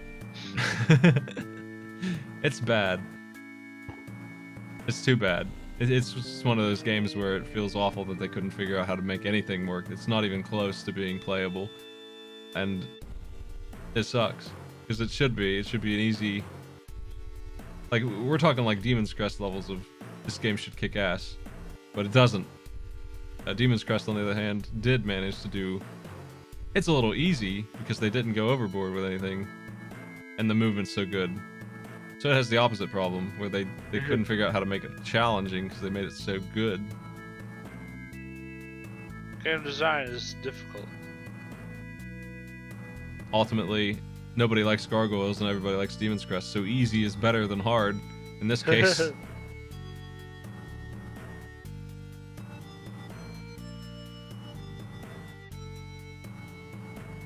Well, Firebrand doesn't have hell raining down on him when he's climbing up stuff. He doesn't have dudes with axes who take 30 hits.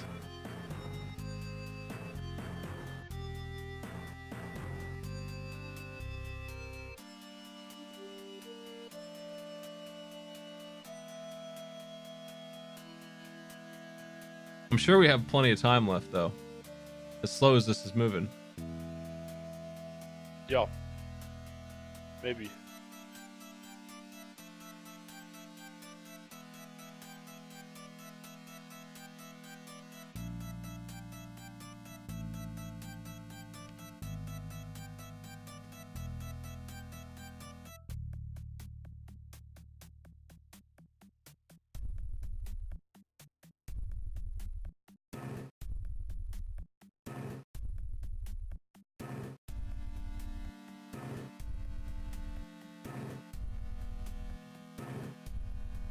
Tallman is definitely doing...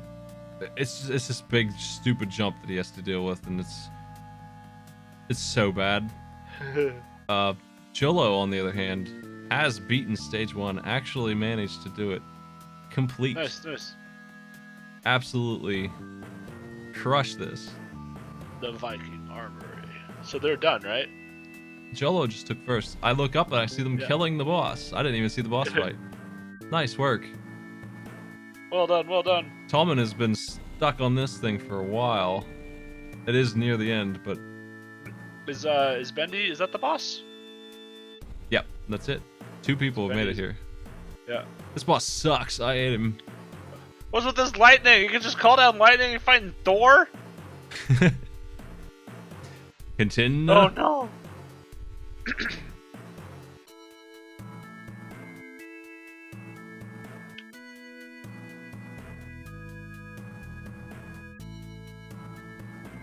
Now he's playing as the orange gargoyle.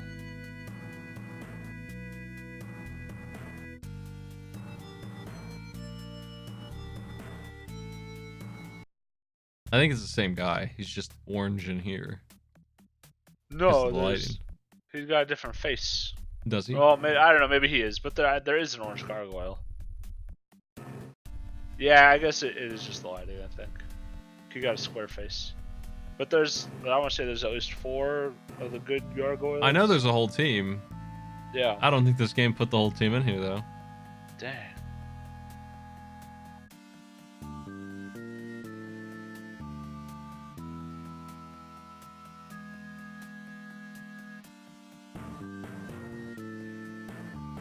$29:38.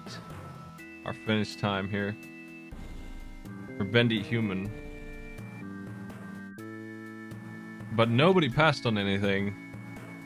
28-21, Jolo Ninja is first.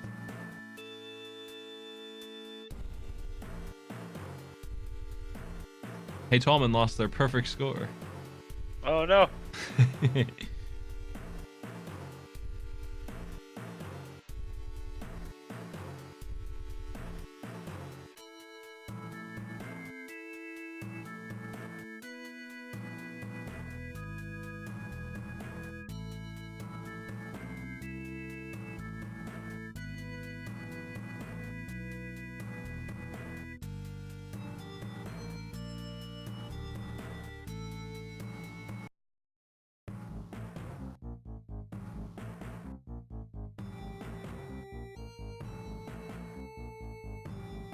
What's the time we got on this game here?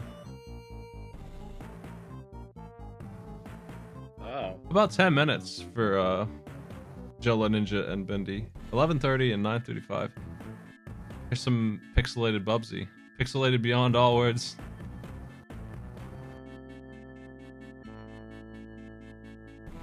Bubs. Oh no.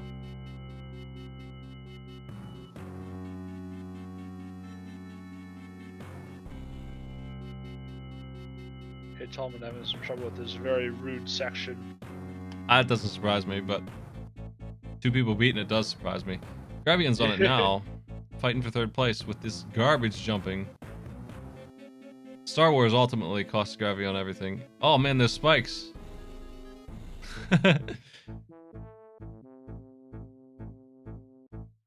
Gravion has made it to the boss.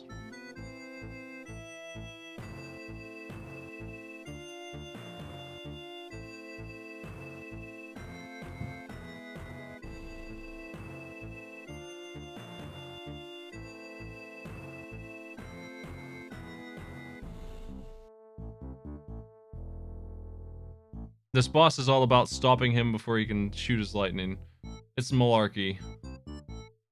He shoots it pretty quickly, but compared to what the stage was and how good your movement is, it's not terribly bad. It's just not fun.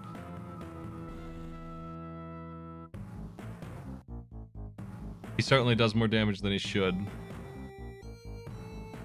And you have a continue that takes you right to him.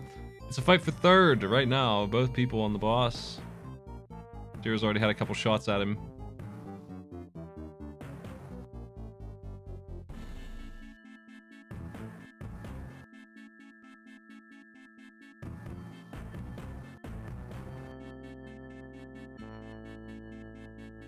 You gotta figure out how to hit him without taking damage. That's the key. And that's confounding.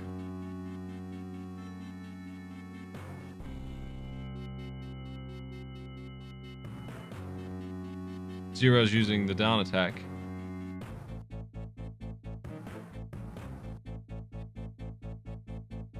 Hey, Tallman has wrapped up this challenge. Well done, well done. And with that, we have our scores for this set. Zero, very close too. Yep.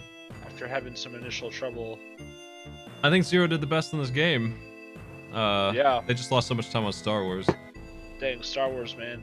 That Jar Jar Binks, I'll tell you what. He had trouble with the stupid platforming nonsense. And I think if he didn't, would have probably beaten all this in time. Though he is struggling on this boss as much as I did. Everyone else seemed to have this boss handled pretty well. I took forever to get this guy killed.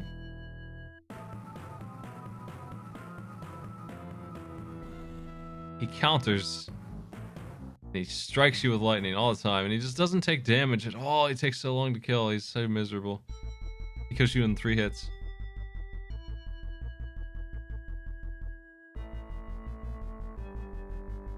Zero's got him in a loop.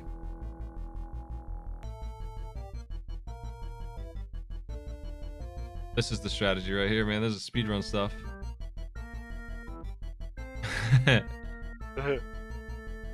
You don't want him to go up there. Oh, no.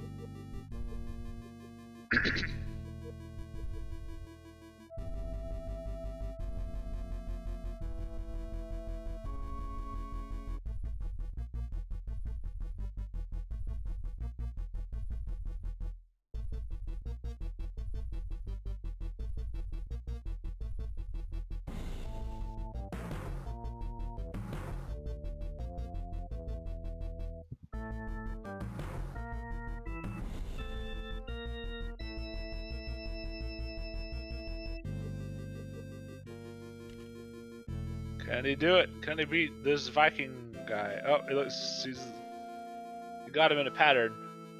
Is he actually hurting him or is he just dodging? I can't tell. He's getting him. His health bar's on the bottom right. And Gravy is done. There we go. We're done.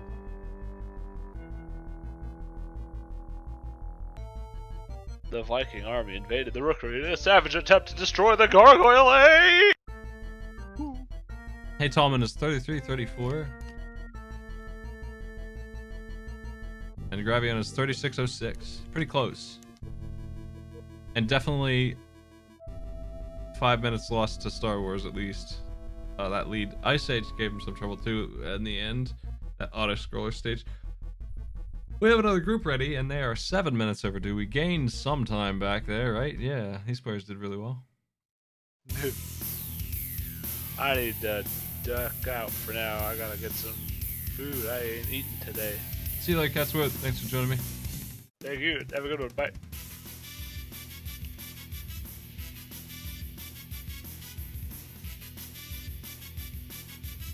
Jolo taking first in that one. We'll move on with 5 points. Hey, Tallman has 7.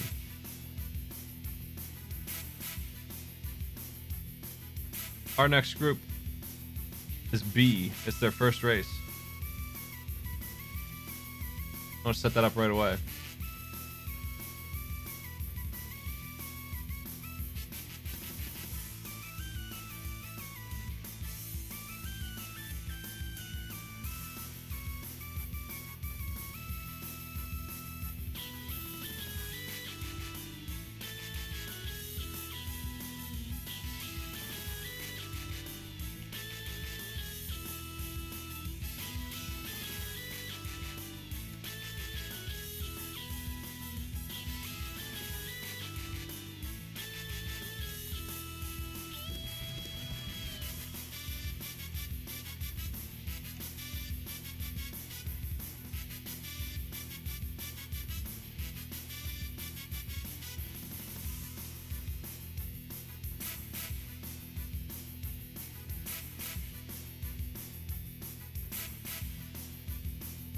I'm just making sure everyone's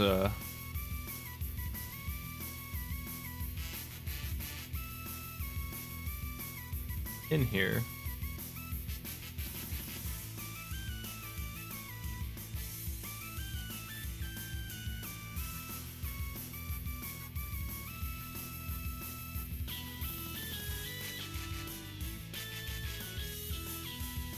We have Daydream, Glitterbug, Fahrenheit's, Indigo Blooper, and Blasphemous Roar. It's currently not on Discord. I gotta figure out where they are at.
Let me give them their game choices here.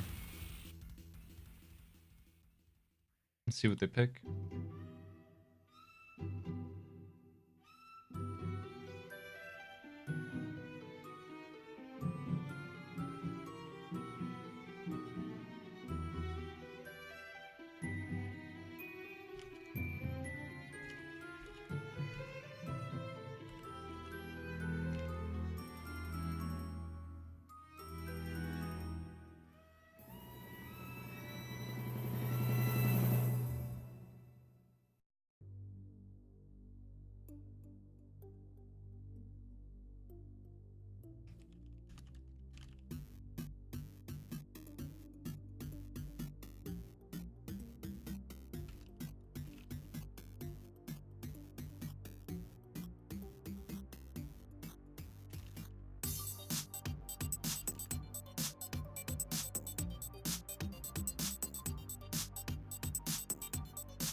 Might be a minute before this group gets started.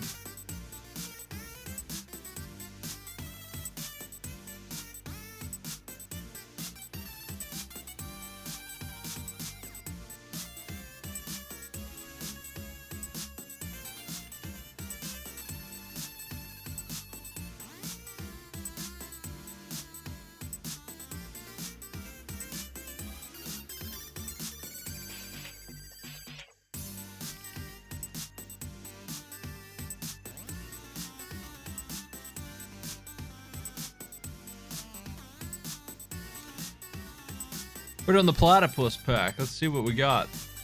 Oh boy. Good times in the platypus pack. Tailspin. Marble Madness. Sure it is. Montezuma's Revenge. Platypus task list.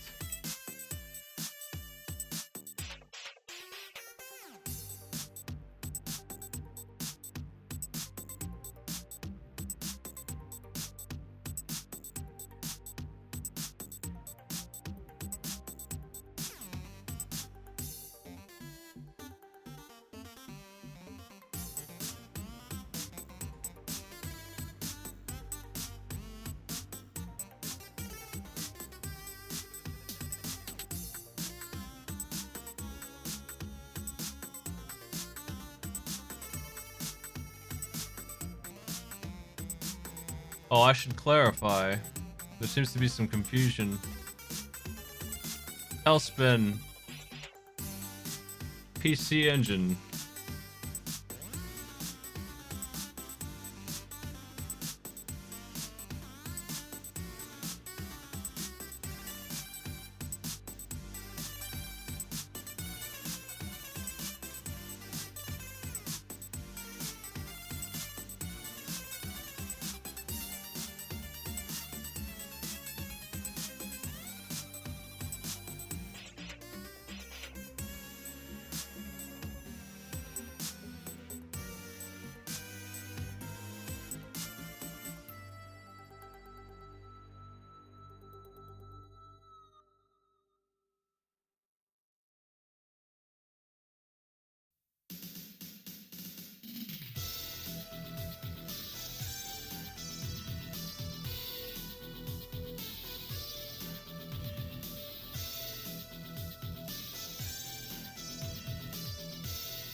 Also, Marble Madness SMS. I couldn't beat Aerials without cheating, so Aerials reaching it is the goal. I speedrun Marble Madness on the NES. Or at least I have in the past.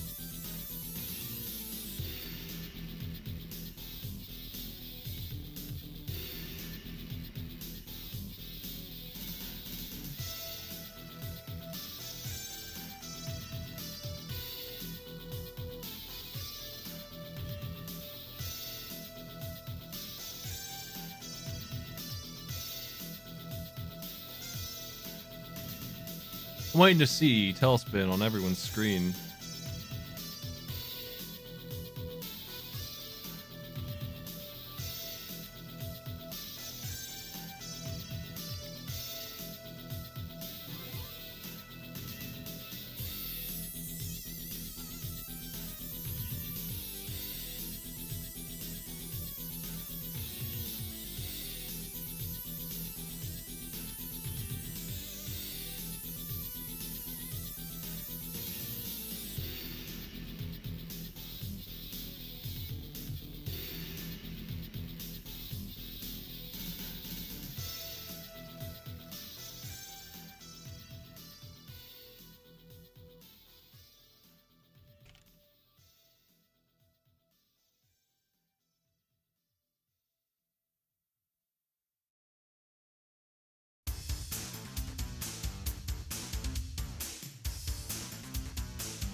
Our players are nearly prepared.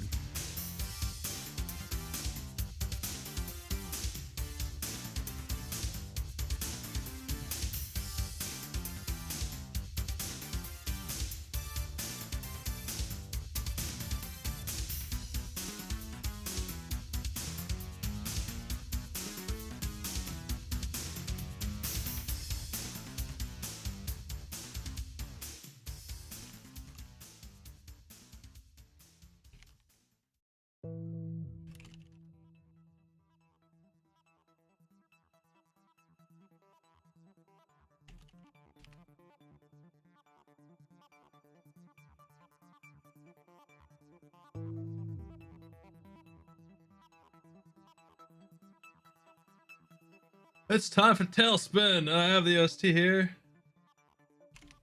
All 4 players are ready. Daydreams is a little stretch, but I'm not too worried about that. We're behind schedule already, so here we go. 10-second countdown.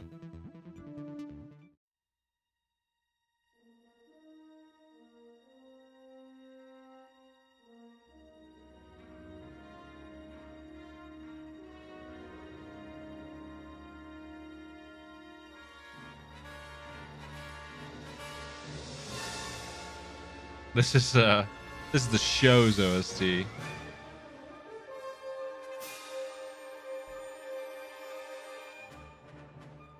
me try and find the real OST, because this is too good for what we're playing. They can choose their stage. Jungle stage is actually atrocious. I think it's one of the hardest ones.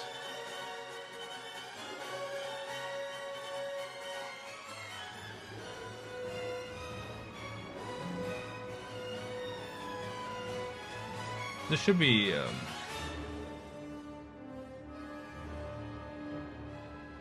actually, let me see here.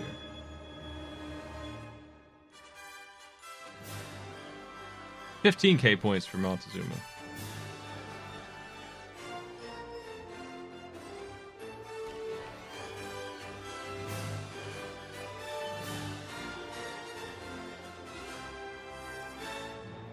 Well, I hope you've enjoyed these good jams. Let's hear what PC Engine did to that song.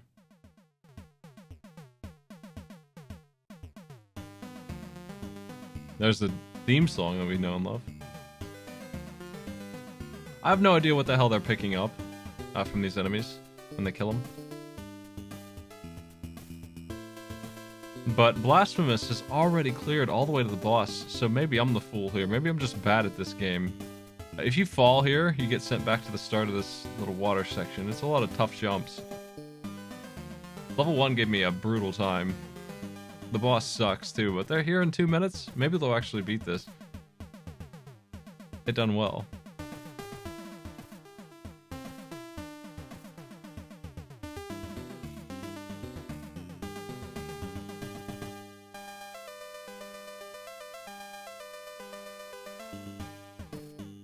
This boss is really bad, though. I hate it. It jumps high twice and then low twice. And you can't dodge its low jumps. So, unless you control it just right, you can't dodge the damage. There's no iframes because they just don't understand what that is at this point in gaming, I guess. So you can not avoid taking a whole bunch of damage from contact if you... you can duck, but it doesn't help much.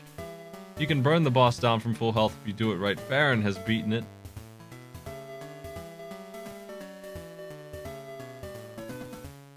His name is not Kit. It's Lil Britches. Lil Britches.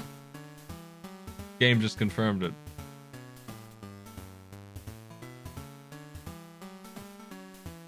And you can play as Lil Britches, I guess.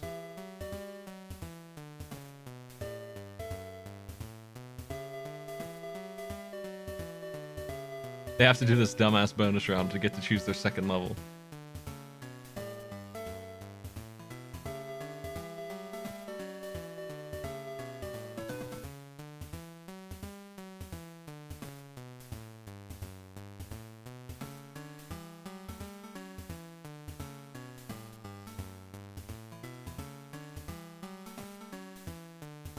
He's a pretty simple boss, but you really have to take advantage of the huge HP bar that you have to beat him. Blasphemous has done it, and Indigo has done it. Everyone has beaten the jungle. If I were in this race, I'd be 4 minutes behind him because it took me 8 minutes to beat this stupid level. I died to that boss a whole credit's worth of times. I didn't have any trouble with the second stage, I did though. Because I didn't do a second stage, I had enough. I turned it off. Good luck, everybody.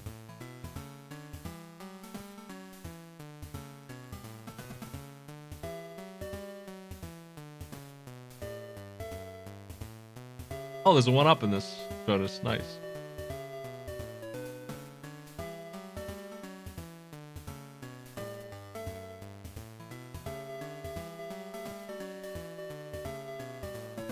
It wasn't my challenge, actually. Tailspin came from Extreme Zero. I just made sure it was playable. I typically don't test challenges that I took as submissions too much. So I get to enjoy some new sights and sounds. Not really sounds, but yeah. Baloo swimming, check it out. Walking in the water, not swimming, but just marching under the sea.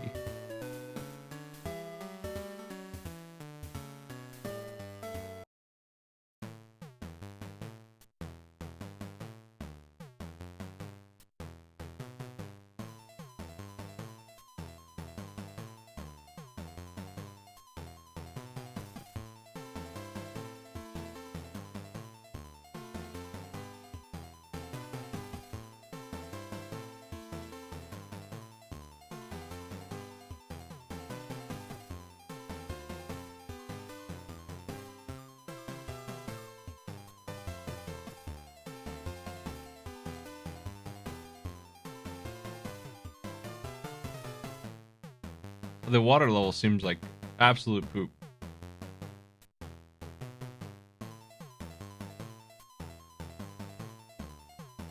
It's definitely Baloo from Jungle Book. I never really understood why he's in this.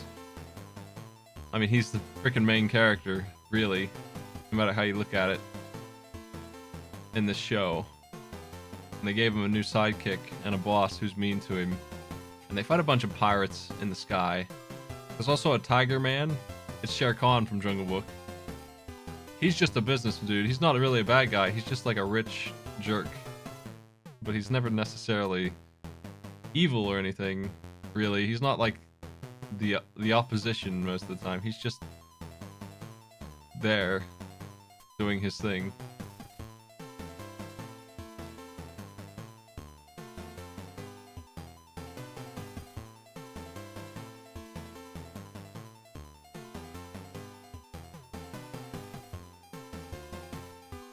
They gave him a cargo plane, and he's a delivery man.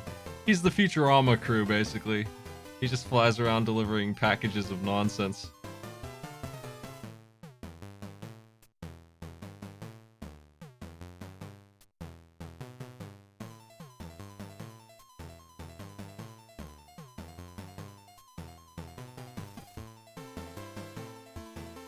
I don't hate this music.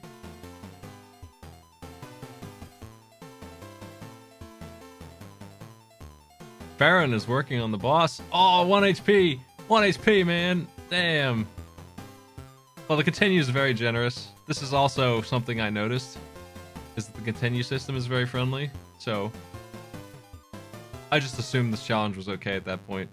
I already played half of it more than I intended to, and I saw that it was credits heavy.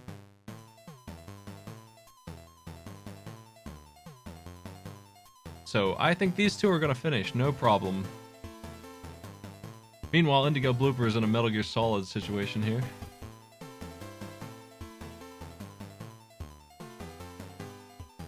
Fahrenheit is done. 8 and 8 seconds on his first game.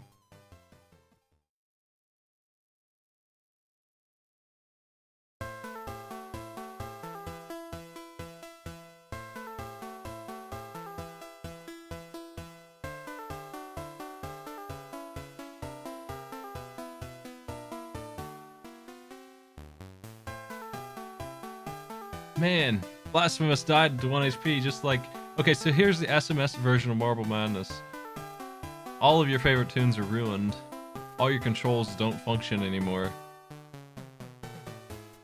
I played this on difficulty 1, according to the game, and could not for the life of me, even with Rewind, beat Aerials without a tremendous amount of effort.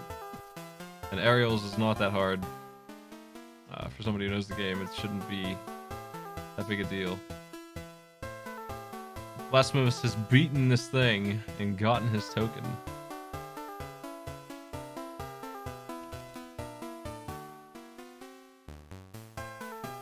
Nine and 19 for Blasphemous Roar. My timer is a little bit behind. My actual on-screen timer is not accurate to what the players are. About 10 seconds back, so... Yeah, they're both on Marble Madness now. And Marble Madness... Level 2 is the hard part here. I'm looking to beat level 3, but level 2 is pretty rough. Now, the way this game works, if you haven't seen Marble Madness before, is it pulls your time over the course of the run. So any time they waste on level 2 rolls over to level 3, and that ain't no good. Because there's not enough time with what they give you on level 3 to beat this mess. Here, I'll play this insulting garbage.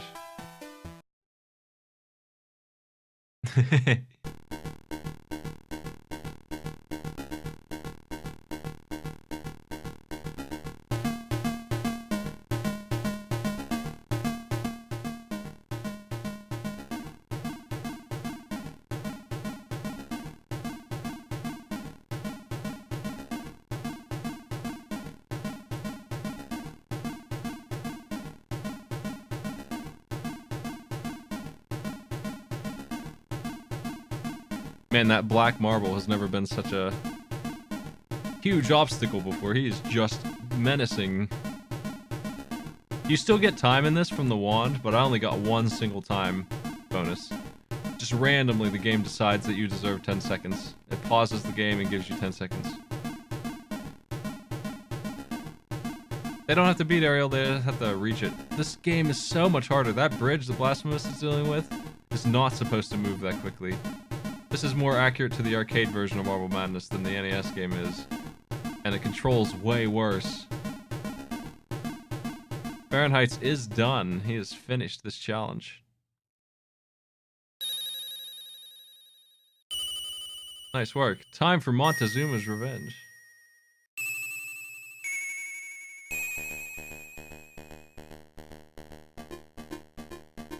I'm pretty sure this is the finale music. Yeah, it is. It sounds so much worse. Oh my god. It's so much worse than it's supposed to be. Oh man, Blasphemous ran out of time. Has to restart.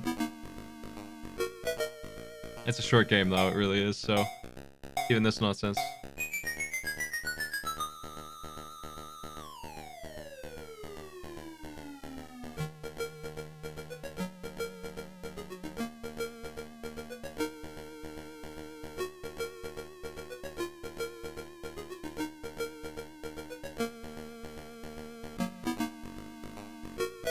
Let me go ahead and play this final song for you.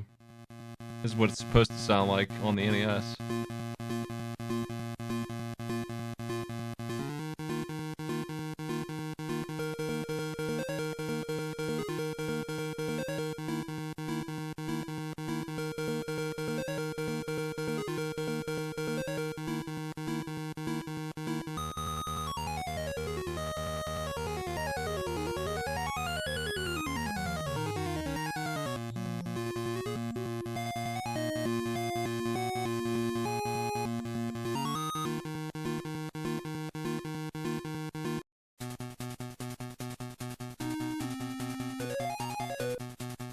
Can't do it. These are too good. Gotta back up.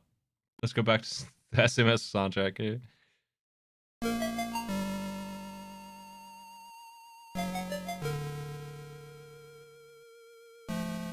Montezuma's here. Pretty rough. There's fall damage. It's about your height. It's Donkey Kong Jr. fall damage. This is the nasty game in the pack, actually. 20,000 points was too many. I lowered it to 15, and that's still a lot. The diamonds are worth 1,000, so you just need to find a bunch of those. If you take too long on any one screen, a bat will come and pull you to death. You'll just get sucked away. If you fall more than your own height, you'll die. You have 5 lives to get these points. You have to find keys and climb back up. You have to do a whole bunch of nonsense. Blasphemous is almost done. Everyone else is still working on Tailspin. The checkpoint is very friendly in Marble Madness, so Blasphemous is done. The difficulty setting goes from 1 to 6. I have them on 4. Those 2 skulls, for example, shouldn't be here on 1 to 3. So that's one change. A lot of stuff like that is thrown in. That bat, though, think Bubble's hellish death whale is what it is. It just chases you around and kills you if you take too long. Let's play Montezuma's Revenge music, but it's not much.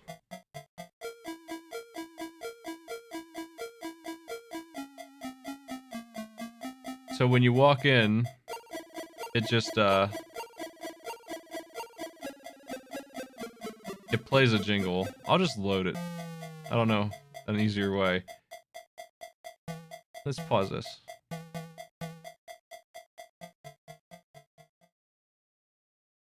So this game doesn't have music per se. It just has the jingle when you start, and the jingle is familiar.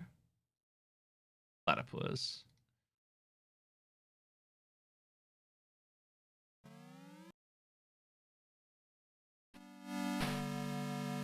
The Sega Master System jingle there, and when you go inside,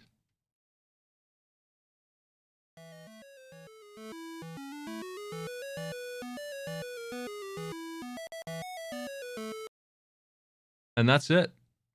That's all you get. So we don't have any music for this. Sorry. I can't play anything that doesn't exist.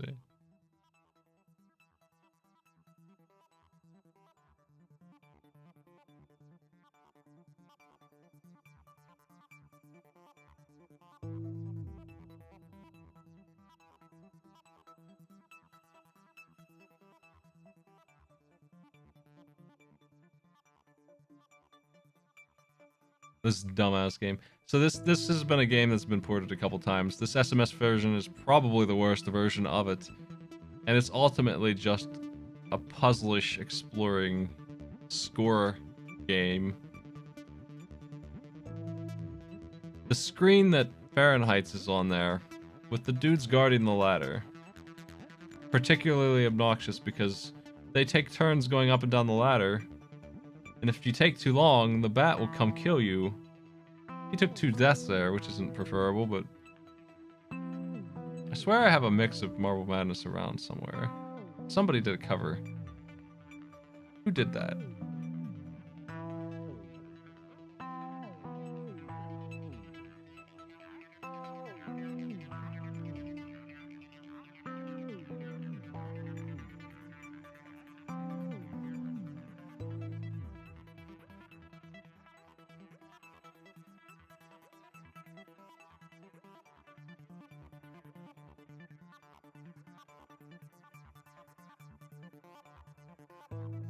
Ah.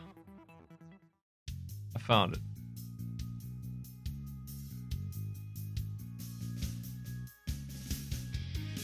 So Daydream and Indigo took a pass on Tailspin. They had enough. We had a 50% clear rate on that game.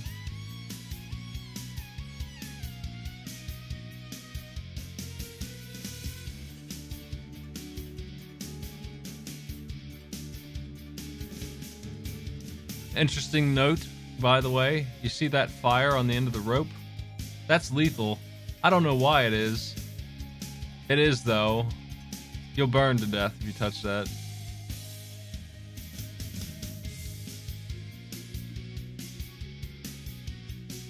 Can anyone get 15k in Montezuma's dumbass game? To get a score like that, they're going to have to master some stupid mechanics. They're gonna have to figure out how to do some of these harder rooms.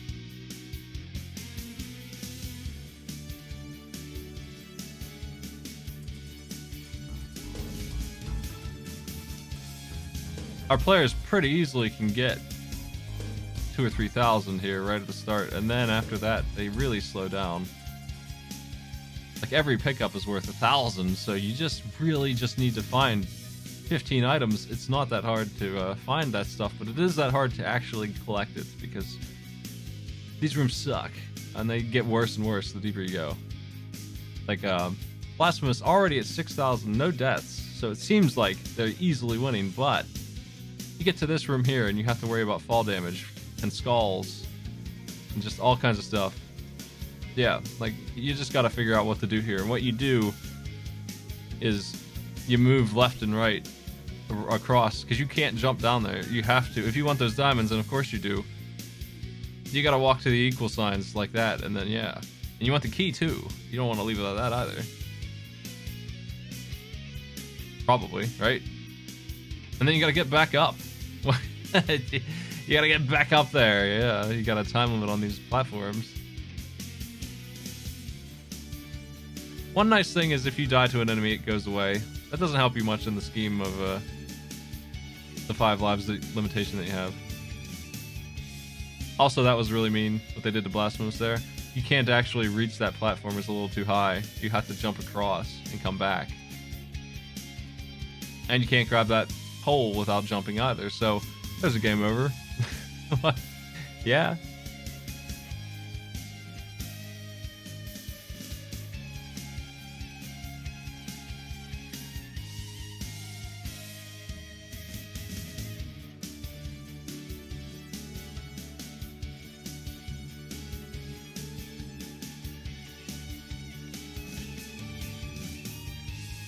I'm looking for somebody to show me how this game is done.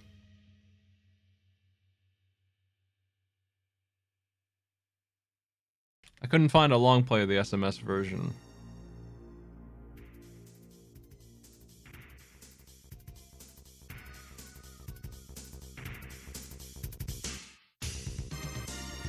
There's a Commodore 64 version of this game, and it certainly has Commodore 64 graphics. But the game as a whole, it just looks better to play.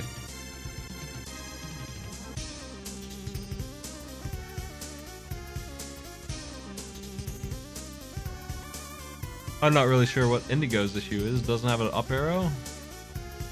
It should just be up.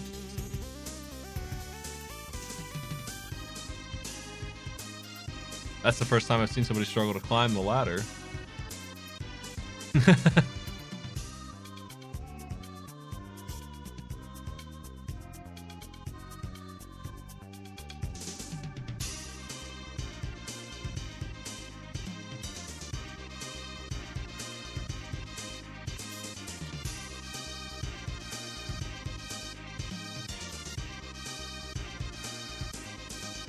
$8,400 Fahrenheit's.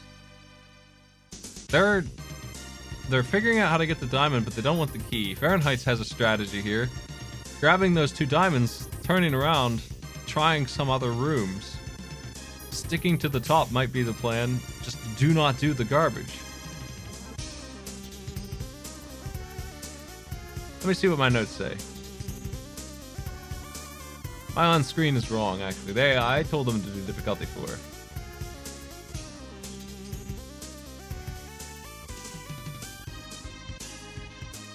My original challenge was difficulty 3, 20k. Difficulty 4, 15k is what we're doing. So I lowered the amount by 5,000 and raised the difficulty a little bit. It was more interesting this way.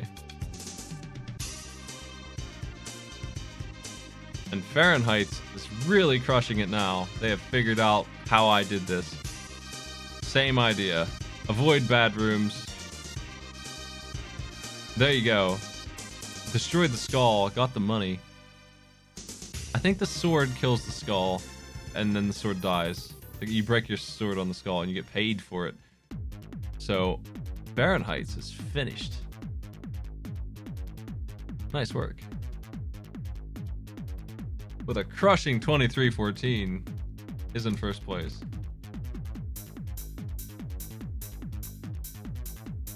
Group B's first winner, 3-0.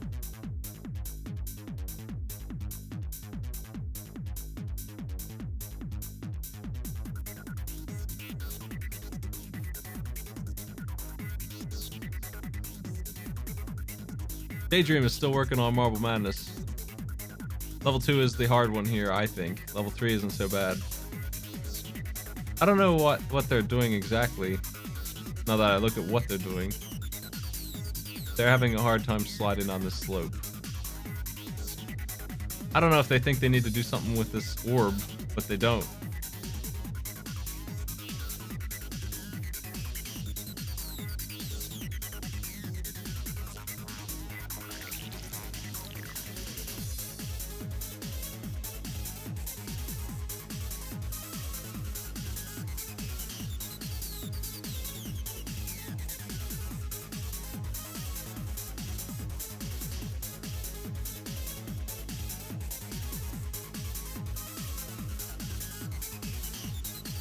So the thing about this challenge is that you could easily get 30,000 points. You could double the score by doing all the rooms right at the start. You could get more than that. There's a lot of points to be had in this game. Fahrenheit's strategy worked wonders. Just grab the easy ones. Some of these rooms are hell on earth.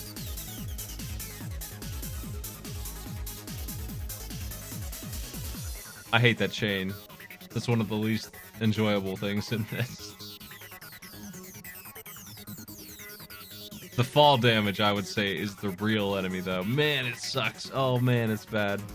The fall damage is so stupid.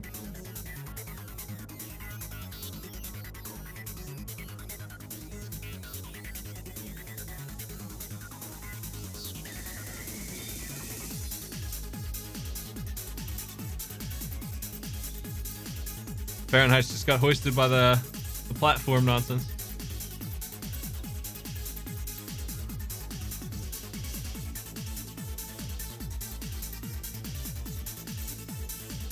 I don't have any set standard for my packs. I try mostly to mix them up by system more than anything. We have a PC Engine and 2 SMS games in this one though, so even that's out the window. I keep it pretty random on purpose. Generally speaking, I like to make sure that they do have the ability to beat one. Other than that, not really. I need to have some game get cleared.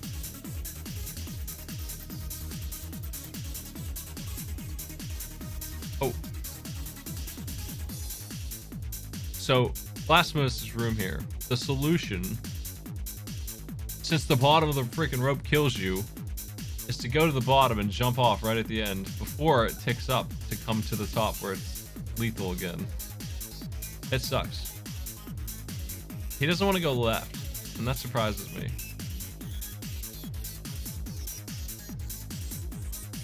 Yeah, my challenges are all supposed to take 10 minutes, regardless of what game they are.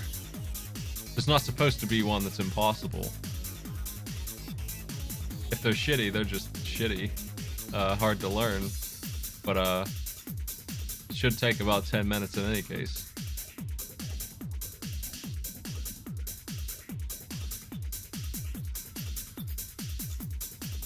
Some games are just harder to do in 10 minutes than others. Damn. Blasphemous is really close. Just a sword and 2 more pickups.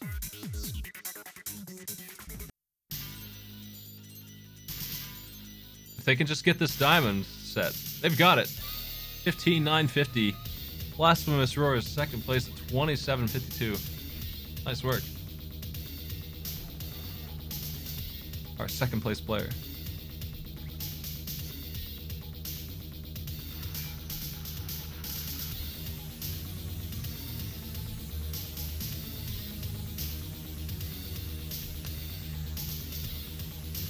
I appreciate that all the players have tried to continue in the game after this. What do you do with this jerk in the doors? I guess you have to use the sword on him.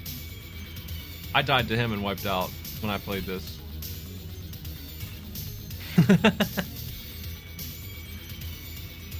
Love the fall damage.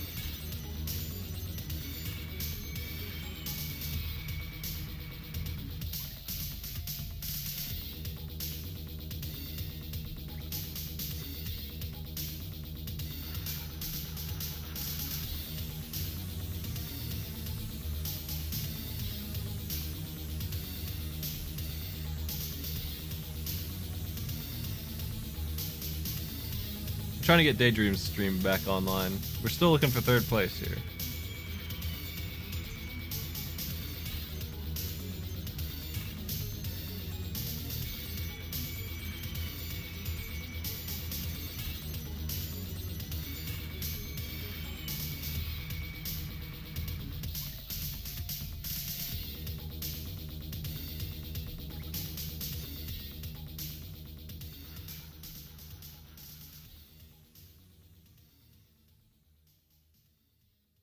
Pretty neat how they cut the lights out here.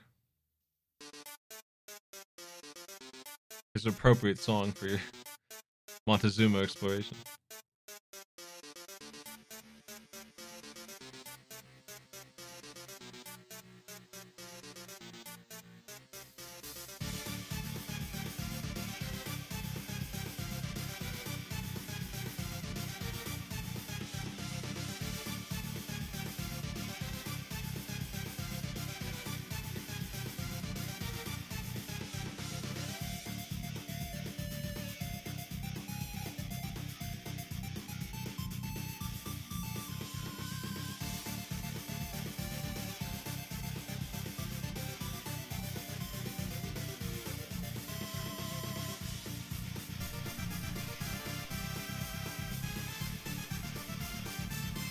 our final group of the night should be getting prepared, and they might actually start on time. Group P3.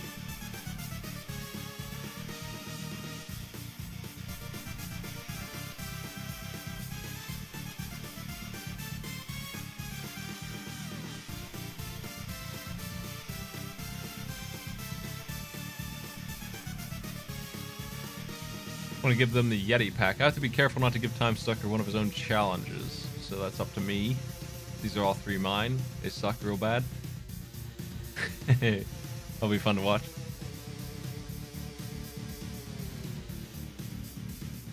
Pretty interesting set, actually. I'm interested to see how this gets handled. Daydream is getting slaughtered by Marble Madness. They took 20 minutes on Tailspin, but Marble Madness is just not working for him.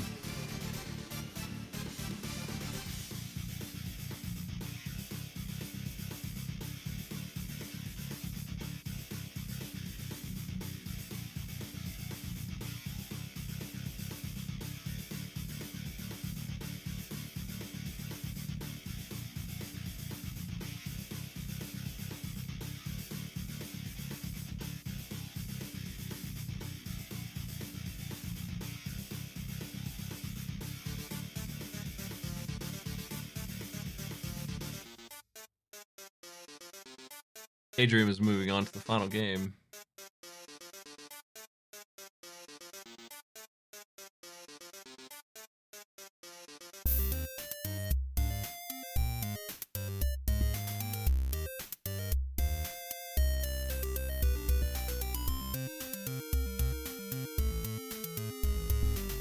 I can't believe that this soundtrack song, well, I guess I can, has 2 stupid ass old memes in it at the same time.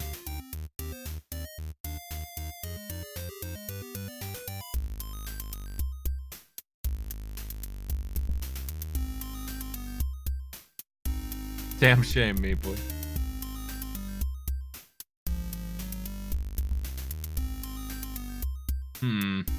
I think you do use the sword to kill that thing. Yeah, you can kill the one up there. Okay, so that solves my problem. I couldn't figure out how to open that door without getting killed by that thing, and the sword does it, so you gotta use the sword properly. You lose it afterwards.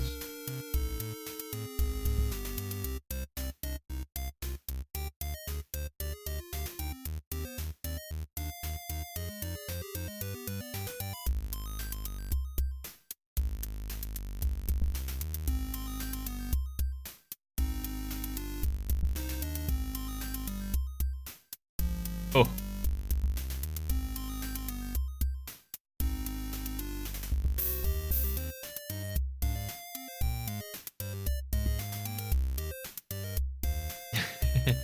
I noticed that the bridge in Marble Madness on the SMS works faster, but the carpet wave at the end of stage 3 is just off. It's just not online at all, which is interesting. Makes it honestly a worse obstacle. I usually ride those waves for speed. Now they're just really annoying hills. Fahrenheit's consistently getting to 15k, making it pretty far into this game, actually. Getting wiped out by this skull, though.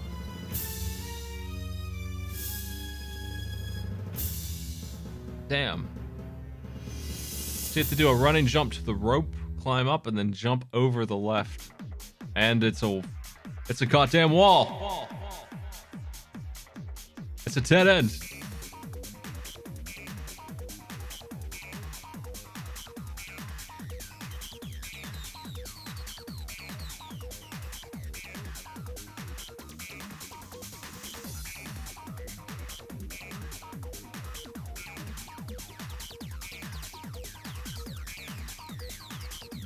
I don't know what Daydream's doing. Their stream is running because that thing is moving. They're just not playing. I'm confused. I don't ask questions. Players do what they're doing. They know they're in a race. They're just paused. Maybe they're looking up a guide or something. Maybe they're making sure they're actually meant to play this mess.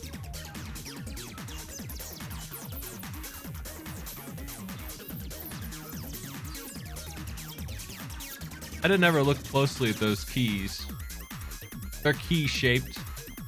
They don't really look like keys though.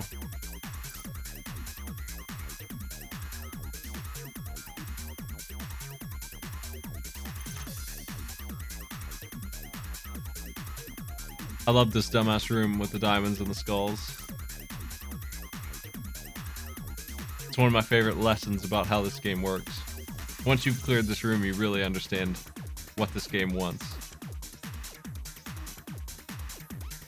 Once you've done this room, you know about fall damage, Yoku blocks. Absolute nonsense.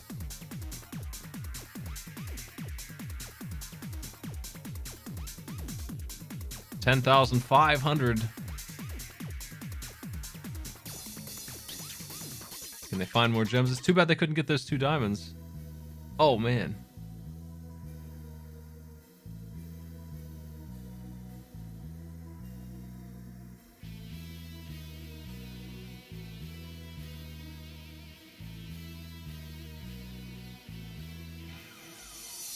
You really can't afford to die in this game very much to things like skulls moving slowly in the corridor. You just gotta perfect that crap.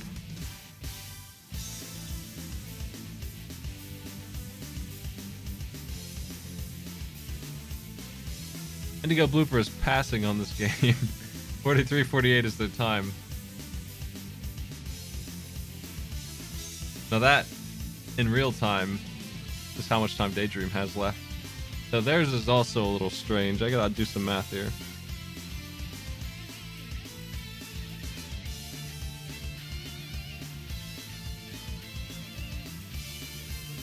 The thing is that Indigo beat Marble Madness in 3.5 minutes. They got competitive time for that. Now that means that Daydream has to beat this game in 3.5 minutes, or they default lose, and that time has already elapsed.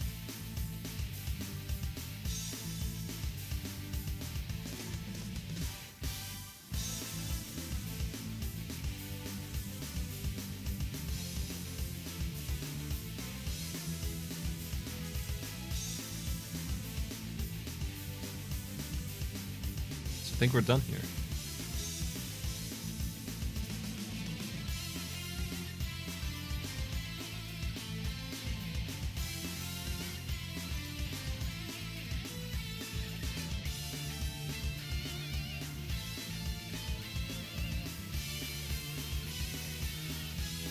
Fahrenheit's with 3, Blasphemous with 2, Indigo with 1. And we have one more game for you tonight, starting real soon.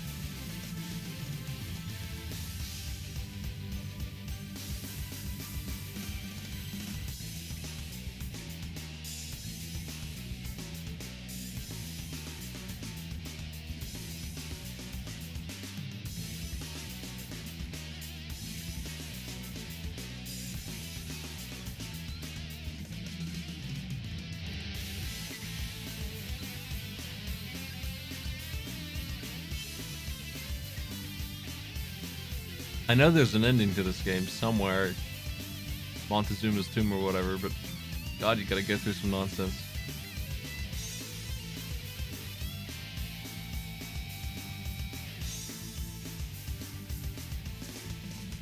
That bat shouldn't freaking exist. Why is that even in this? Why is it on a 20-second timer too? Damn, that's stupid. Oh man, it's so mean. Not to mention this dark room in a game where you die for falling 1 foot.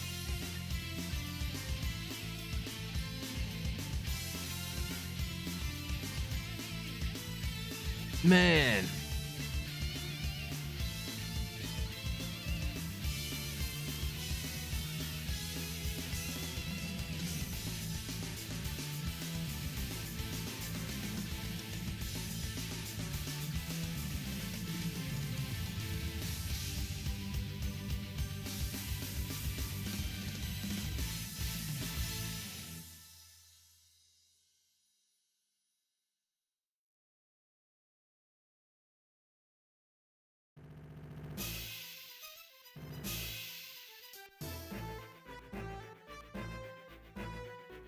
I think this game looks alright visually for a simple puzzle game.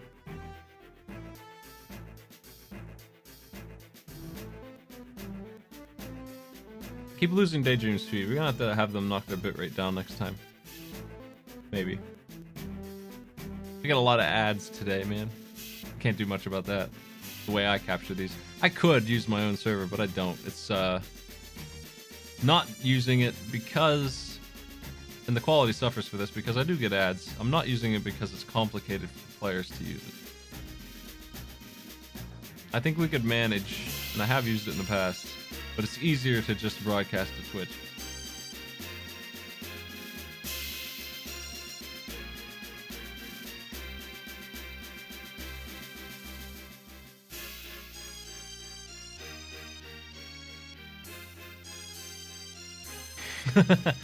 Fahrenheit is being hoisted by this ladder monster.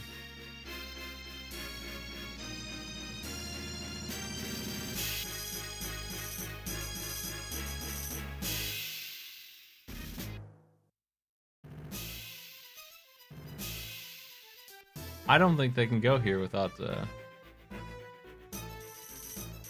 blue key. Well, Daydream has passed, which means we are finished here. This is Group 1's, Group B, Round 1.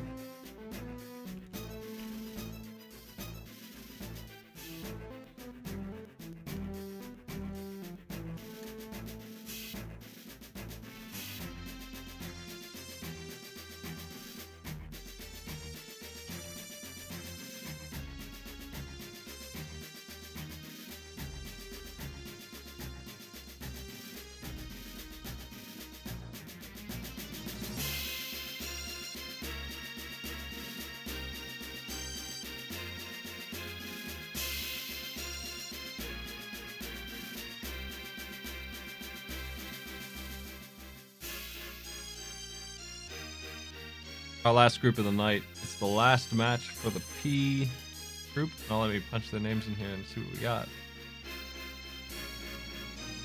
Group P round 3, you're gonna wrap up and eliminate 2 more players for the night.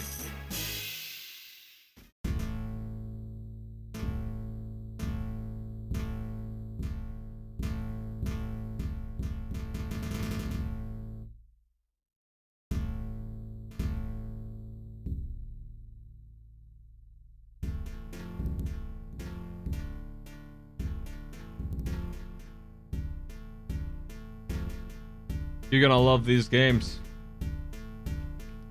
Yeti task list.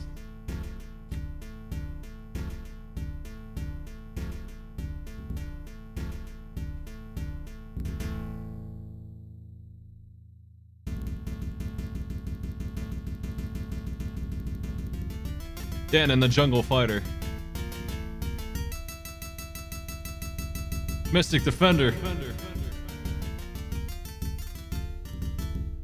Shadowgate Classic.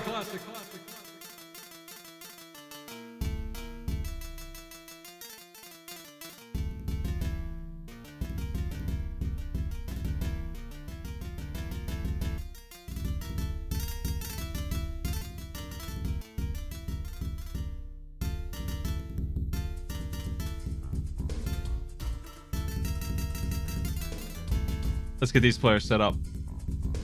Timestalker, Joe Gatorman, Valadin, and Eurochen.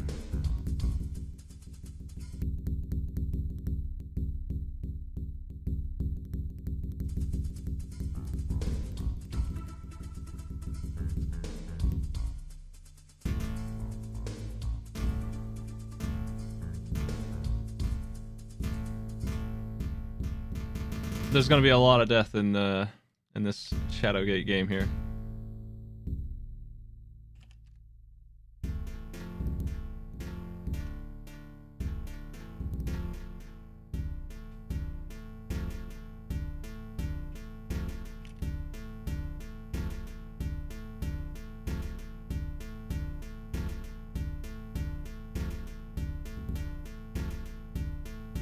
I actually gave them directions to start Shadowgate. I gave them the first key.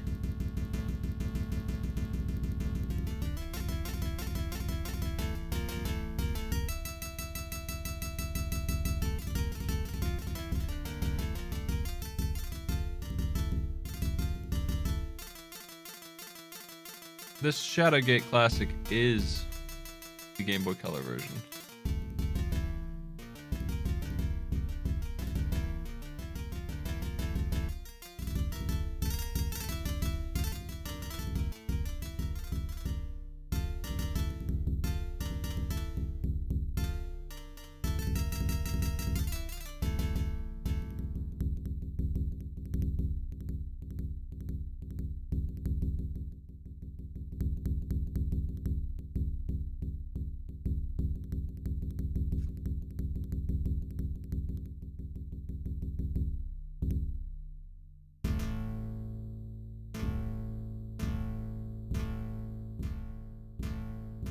Okay.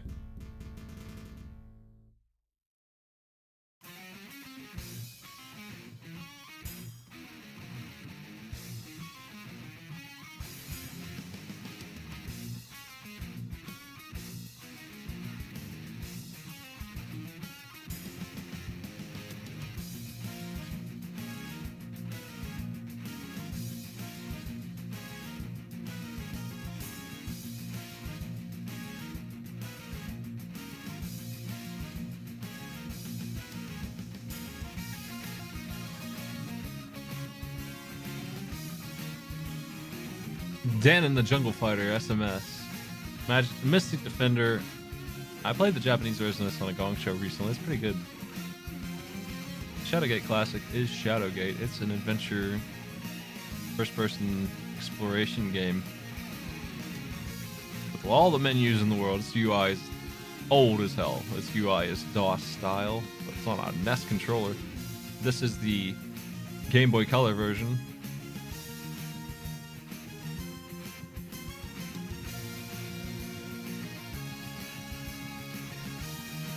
Final race. Countdown.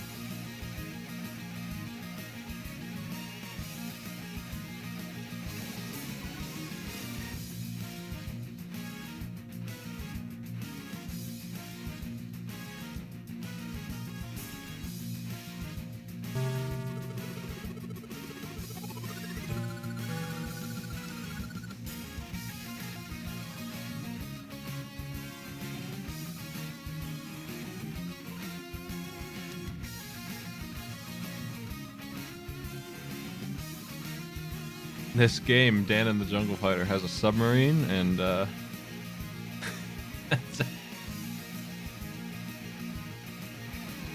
something interesting here that I don't think the players are going to fall for. I'll talk about the gameplay later. Let's talk about this interesting thing first. The first thing you can do in this game is go into a door and talk to your grandpa elder guy who tells you, your quest. He asks you which land you would go to, and you have a choice between the Amazon lands or the ruined lands. And if you tell him that you would like to go to the latter option, he says, "No, that's stupid, Danon. Don't do that. You can go anyway." And it turns out that those lands are 4 awful jumps in a row, and then you're back in Grandpa's hut. And he says, "Are you sure you really want to go to those lands?" And if you say yes, he just puts you in a loop where he says, "You're not ready. You can't do that. Can't do that." And he just keeps doing that until you choose to go to the correct place.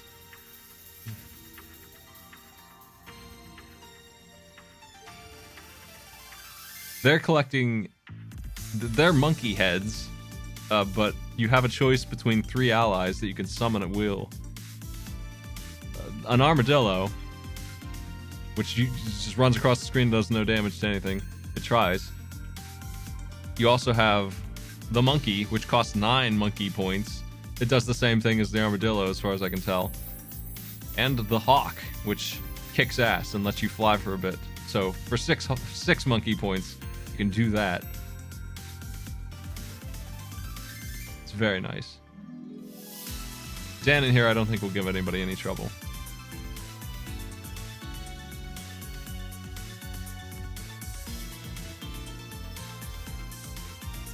They do have to do it in one credit, though. That's the thing. So it's a pretty short game challenge, but gaming over will be setting them back quite a bit.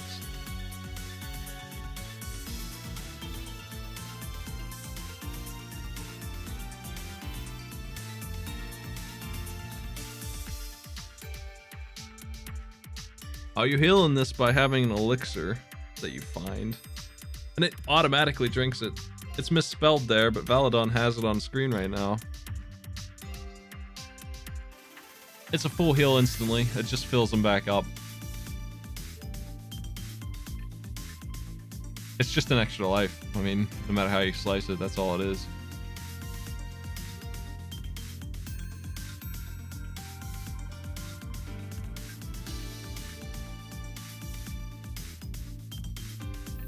The second boss is too damn hard, so the goal is simply to die to that boss.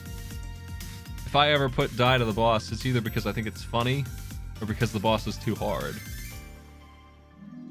This Amazon wizard lady is not the second boss. This is boss 1. So I thought this was easy comparatively. You know, she's the standard for a fair boss to me and Danon compared to what comes next.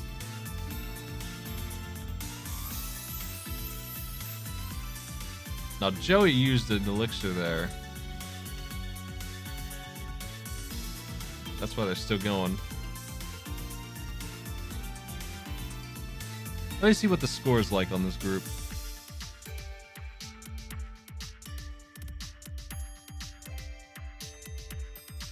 We have Valadon and Timestalker with 5 and 4, Joey with 2, and Euro with 1. Euro needs to come in first, really.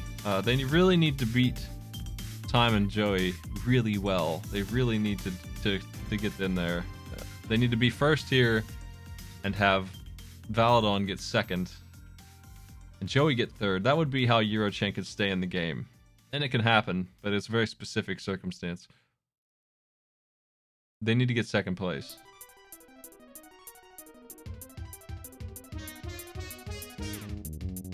So I guess they need Timestalker to be last. Yeah, that's what they need.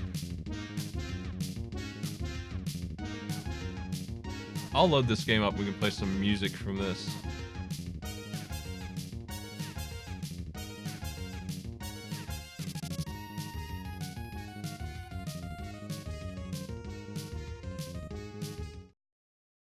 Here you go.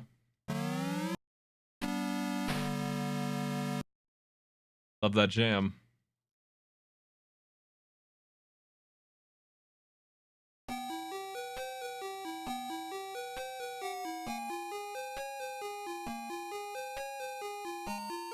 Trying to get one of our players' feeds back up there while we wait.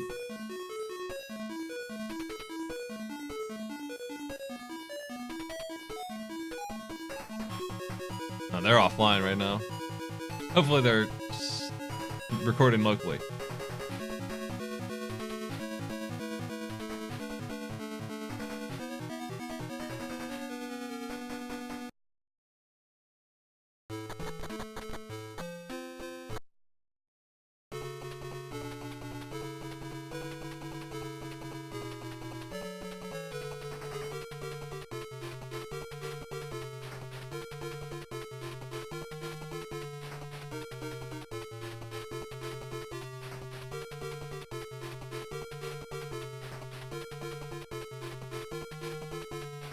Joey's in level 2. First person I've seen there. They're out of HP though. You gotta be careful.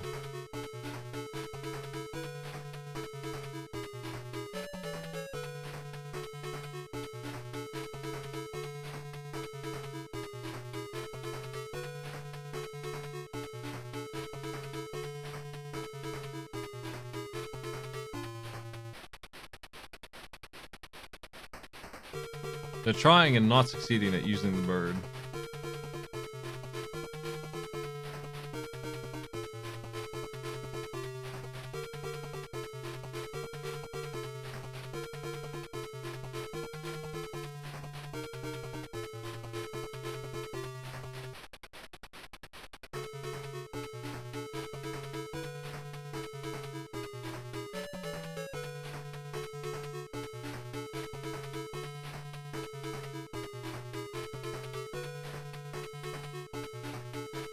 Joey with 3 HP. Trying to get through. No elixirs. See if he's gonna make it or not. Trying to use those summons. This game is giving people a longer time than I expected. Danon was not meant to be such a challenge.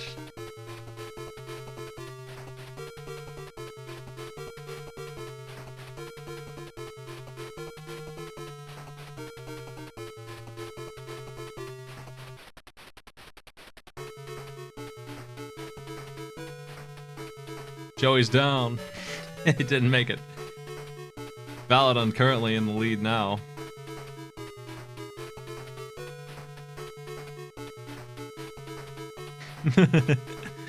He falls over midair. He's been getting beaten up, man, all day long. He's injured. Valadon dead.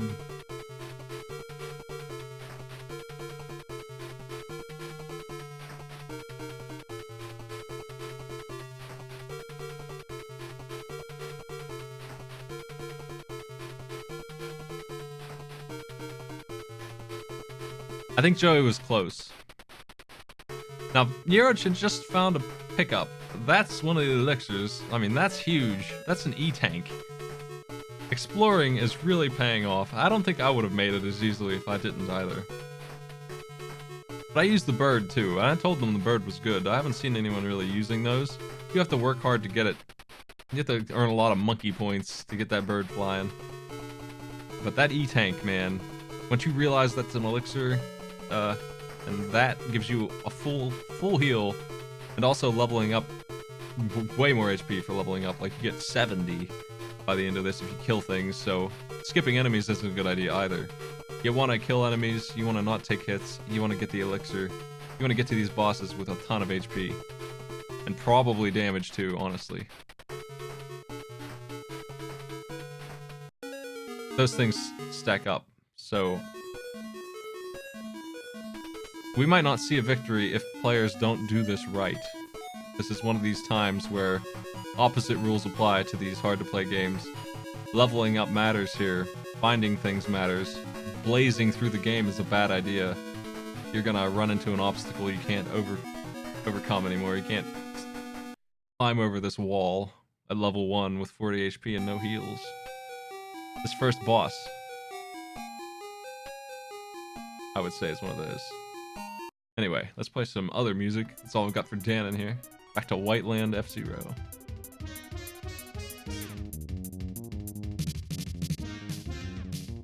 I don't think you need to get to the second boss with 1 HP. He'll take care of you. Handle what you got real quick. That's not really a concern.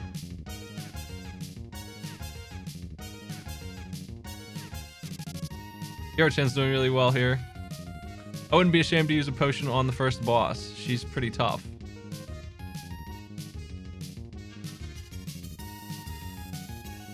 You just gotta be careful on the second level. I mean, you just gotta get through a bunch of goons without taking too many hits. You won't need the potion for the boss there, so...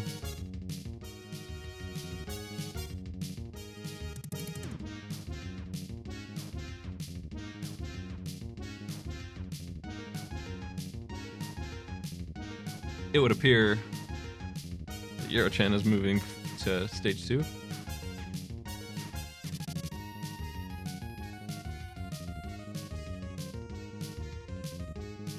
You can skip this text, but I'm glad that we get to read it. I'm glad that Eurochan doesn't know about that button.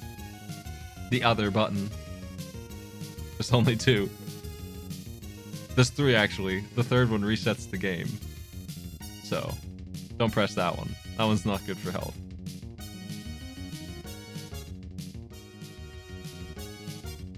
Anytime a game like this shows up, these SMS games, select resets them.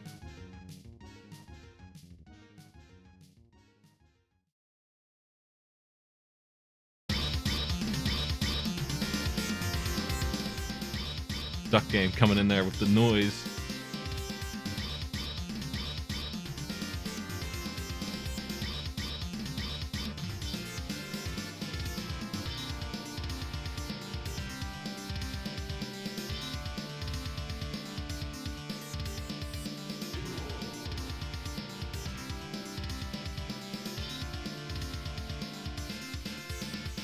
Three people fighting the Amazonian Queen at the same time. Yoro-chan meeting Linda from the future. You help her in a submarine later in this game because this game is off the rails. Man, Valadon dies to the boss as she goes down. Double kill, restarting. That sucks.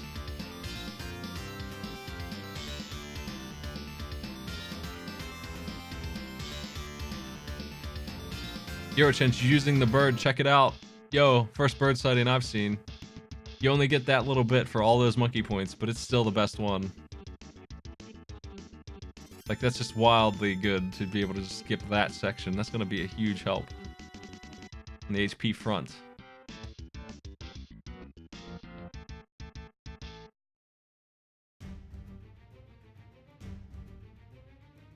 These enemies are brutal, man. So are these gotcha platformers, where it just falls on you. We are at 14 minutes in, and no one has beaten Danon just yet. Yoro-chan is very close with 38 HP. Gatorman was here with less and crawled through this section and died right at the top of this ladder. Yoro-chan is about to take the lead in progress. Not that it matters in my tournament here, but this is the furthest we've seen anyone get.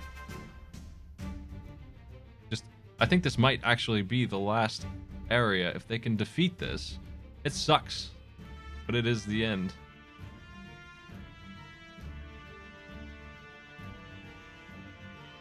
They took a spill. The spill is okay, though. You can climb this ladder to get back up there. To be on the other side of this pit. With these two goons, but... Oh man, their HP. Oh, down they go. I thought they might make it. It was close. They should have used their armadillo. They had it. It would have actually saved the day. These people are not using their powers. I tell you, they got these animals. They're great. Who wouldn't summon an armadillo when you got one?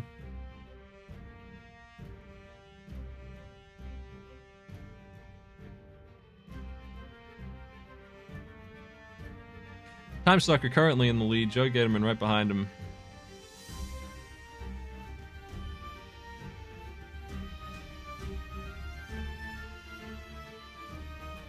It looks like you can find 10 HP in a bucket, in a chest.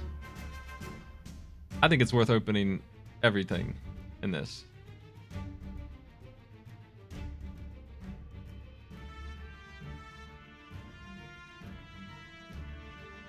Time Sucker's exploring every nook and cranny looking for something to help out. Doesn't want to fight the jumping guy, I can understand that. Gets sung by B. Gatorman's on this last screen. With 21 health, looking good.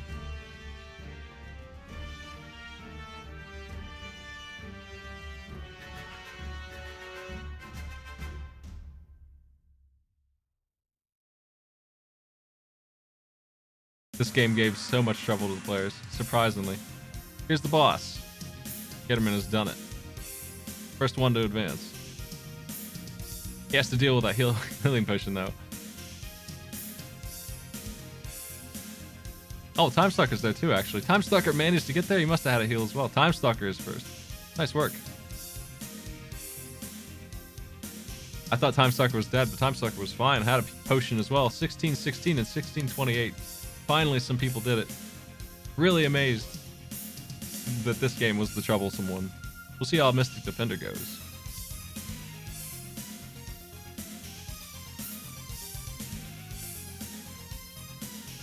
Mystic Defender has a whole lot of coolness to it. It's got a gun you can shoot like that. You can charge it up. You can get a flamethrower in this area. From the boss, I think, ish. And you can use that instead of that gun if you want. It's really nice. This is a Genesis game. We'll play the music for this.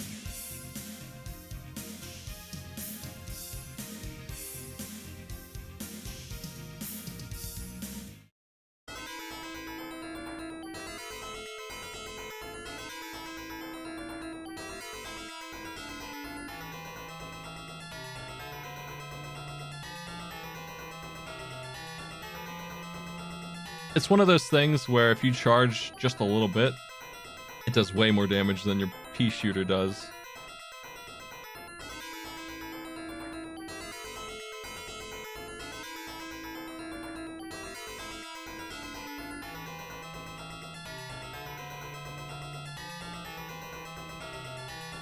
Gyochen's moving on to game 2. Skipped game 1.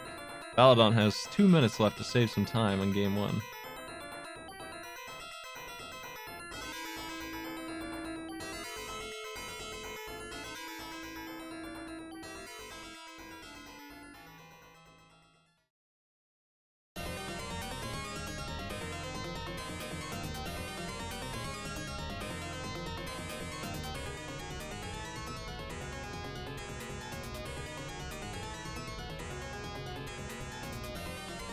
I don't think Valadon can make it in 2 minutes.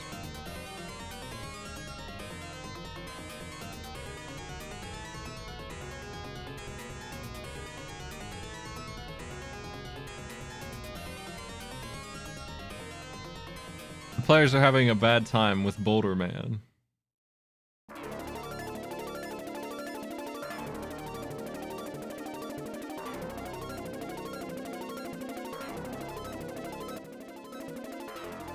There is a trick to all of this. There's a way through.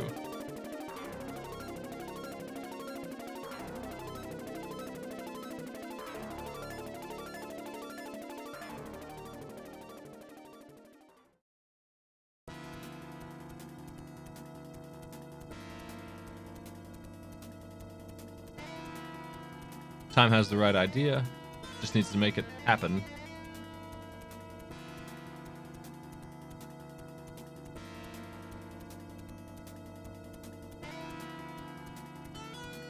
Oh, chuckling. That's unprecedented. Wow. Destroyed that guy. Wow. Obliterated. I love it. Level 2 is going to be the real hell, though. Level 2 sucks. Level 2 is a vertical area, and it's full of bad jumps.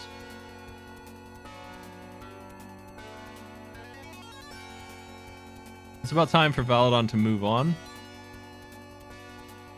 Yes, 20 minutes is up. Valadon's time on this game is up. Only 2 people beat Dan and the Jungle Fighter.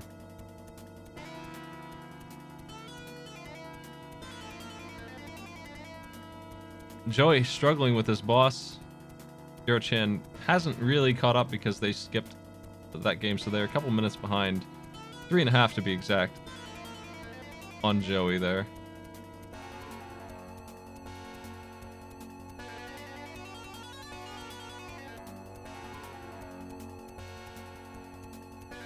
This dude's making butterflies. They're really nasty. Nobody's using the flamethrower. I specifically gave them the advice that the flamethrower kicked ass. I put in, I'm a big fan of the upgraded flamethrower. That being said, the upgrade is you pick up a thing that makes the charge happen faster. Time Sucker just got it, so now their charge is extraordinarily fast.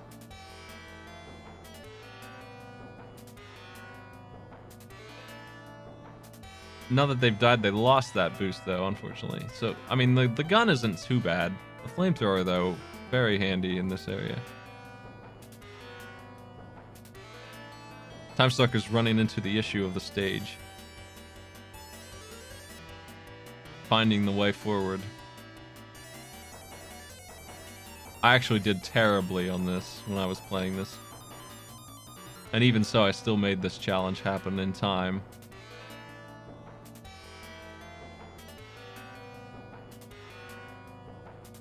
I would compare this flamethrower to the Contra 3 flamethrower in terms of usefulness. Except on a charge. It's that, except you must charge it. So it's slightly worse than that. This is way less annoying set of enemies than Contra has, though, so you don't need it that quickly. I think it would be very hard to do this section coming up without the flamethrower. That's why I advised them to try it out. Level 2 is pretty gross. The boss, pretty easy though.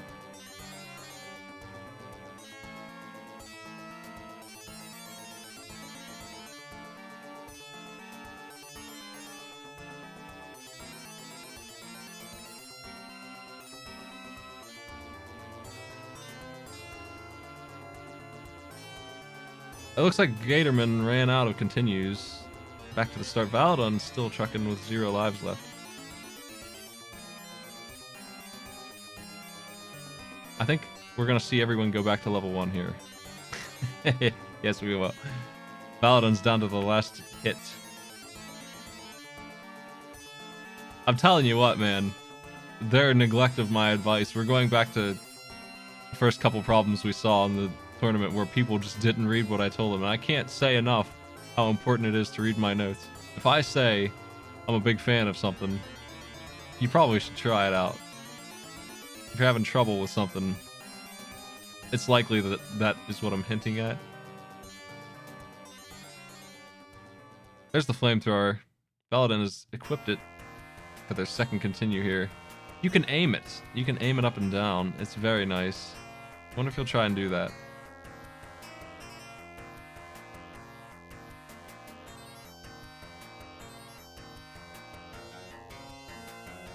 There it is. Look at that wildness.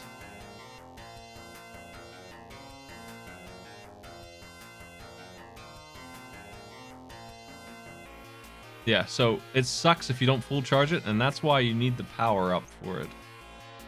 That red orb will make it so less painful to use.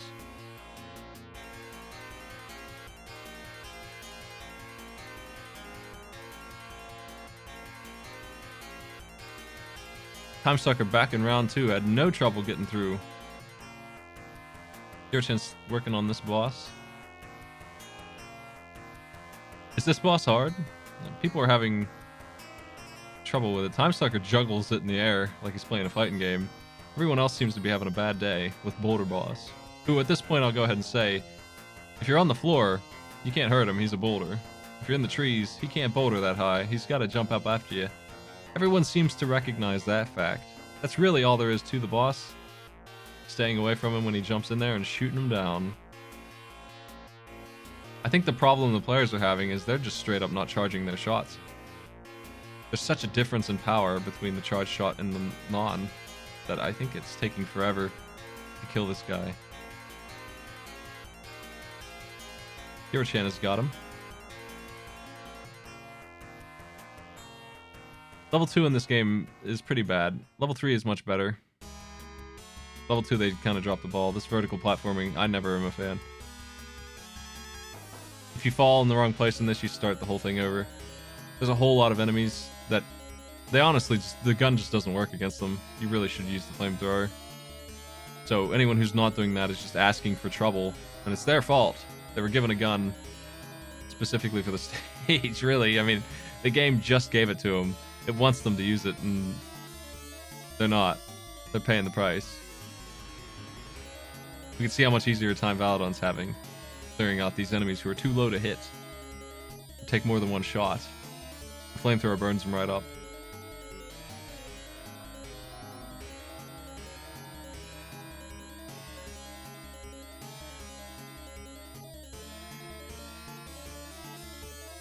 Time Sucker over here just wasting a whole lot of time trying to get rid of some dudes on the ladder. Down to his last life too. He's at the exit of the stage though. If he can just do this last couple of crappy jumps. They're really bad. They're where I got held up. He absolutely needs to use the freaking flamethrower here. Come on, man. Oh my god. This sucks. I hate the reluctance to use the right weapon. This is like watching somebody play Contra and ignore the spread. I don't think you can do this without using the flamethrower, to be honest.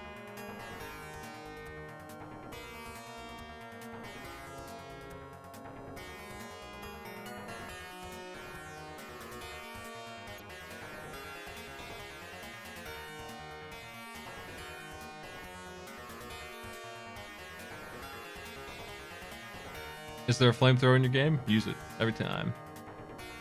StarCraft? Fire bats, please. They have the funniest lines anyway.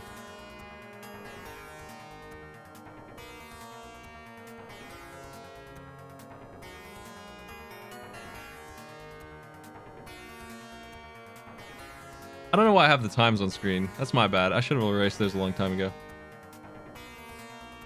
That was just for game 1. I put them on there like they were relevant, and I've never done that before. We don't need those on screen.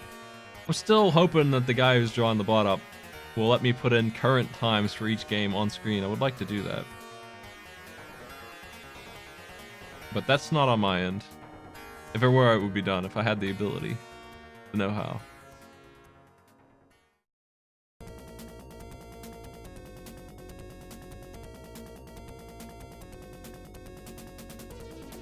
Valadon's at the last jump. Like, that's really it. That last... There's two of them. There's two really long jumps in a row. And there's a bunch of enemies that spawn over top that act as a ceiling for it. So all you gotta do is get through there, and you have a pretty easy boss fight and a victory on your hands. Valadon's been the closest to it. Time Stalker's there, but without the flamethrower equipped. Finding it impossible to do. So Valadon is, in my opinion, the furthest right now. No one else seems to be in that area. Just 5 goons show up, and you gotta get rid of the 3 on the left, and then you can jump across real quick before they come back. They come back real quick. Valadon forgot to jump. They know what they need to do. It sucks. I know it sucks. Like I said, this got me stuck for a long time. And this is what I was doing. I was burning those guys as they came. The next boss is no rolling, man. He's no tough. He'll go down real quick. I expect this challenge will be over as soon as somebody clears that jump and grabs that second power up.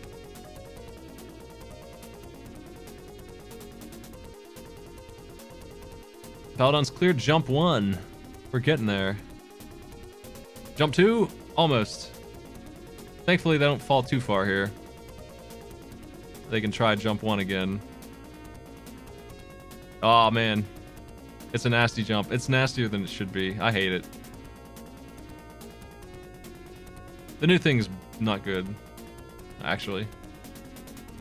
It's just a bouncing orb of some kind. It's hard to control, and it doesn't help here any.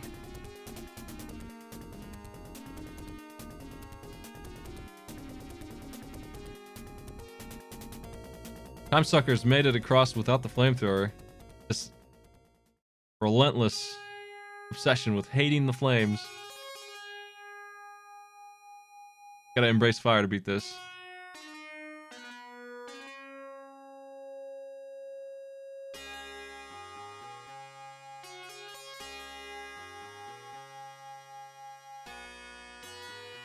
Valadon's cleared the jump. I think Time Sucker fell again. Valadon's on his last life. This might be the last opportunity here. Jumping too early. You gotta really maximize these crappy jumps.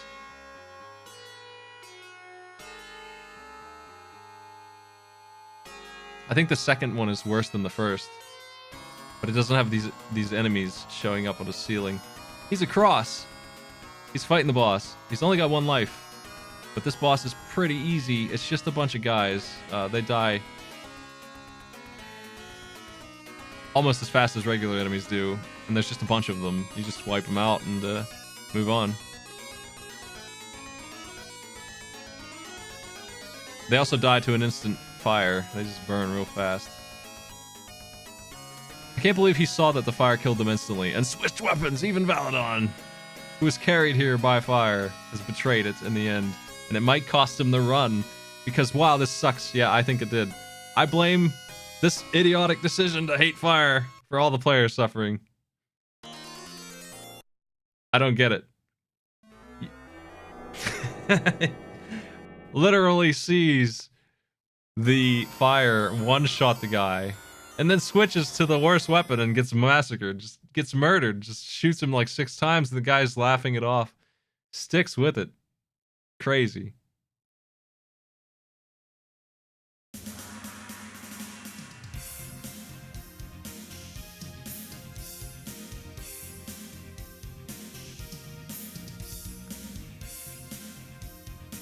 Time Sucker passed on game 2.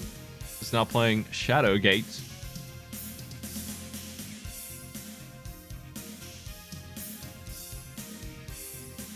He has found the key. I told them about that key. You gotta open all doors before you can go in.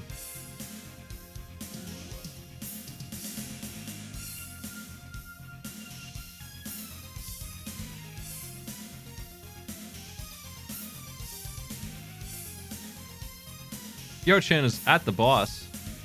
Got there really quickly. They're burning this thing.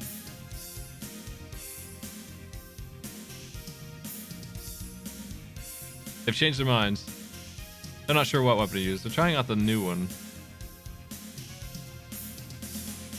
Now they have an extra life to spare, so they have a full chance at this. Why would you play shoot 'em up with this guy? The thing about the flamethrower is it lets you get them without being in their line of sight for a shot. You don't have to play tennis with them. Totally can just walk around. Yeah, I love it. Burn them all. This is gonna be close. I don't know if Yurchin's gonna make it. This boss I said was easy. Because they hate fire so much. It's much harder than it should be. I hate it. This is disgusting. At least the charge shot, fully powered, works. Everyone has died to the boss. I genuinely didn't expect anyone to die to this boss. The continue puts him here though, so Eurochin has a really good shot of actually clearing this. Just wipe these guys out with full... Stop using half charges. Commit to the full blast, at least. If you must use the garbage gun, at least use the part that actually does damage.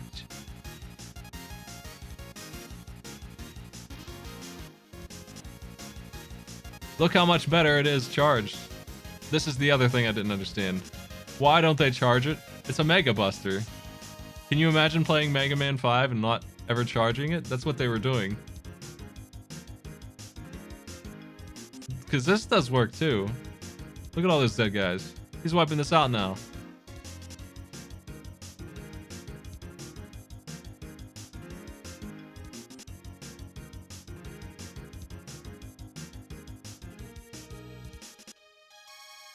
Yo Chan has finished in 17 minutes. Game 2.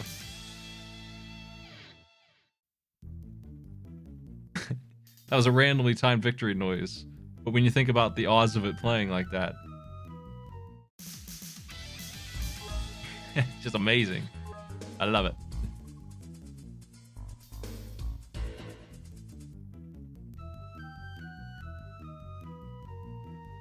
It's a sad thing that your adventures have ended here. Time Stalker has finished the game. He knew what to do. He knew this.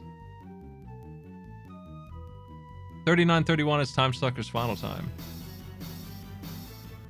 I was looking for either mirror to die to here. There's two. One of them goes forward, and the one on the left kills you, and the one on the right kills you. Either one of those mirrors are what I'm looking for. One of them sucks you into space. The other one just kills you with shards of glass.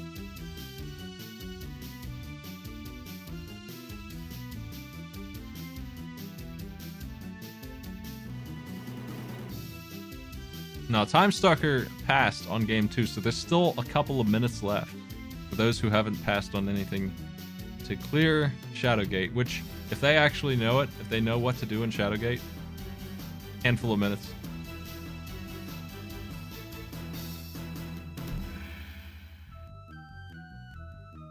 I think Time Stalker's a good example of that. He beat it in 4.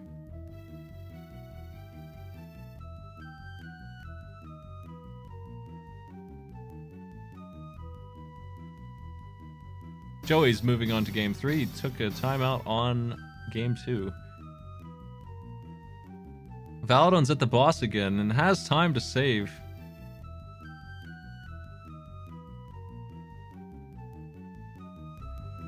He's got to win here.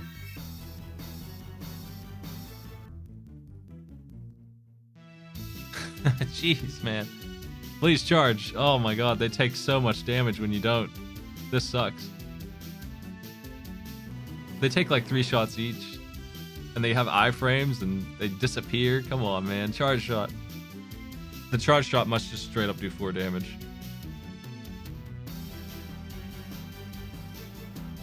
He's got a lot of lives though. He'll probably get it.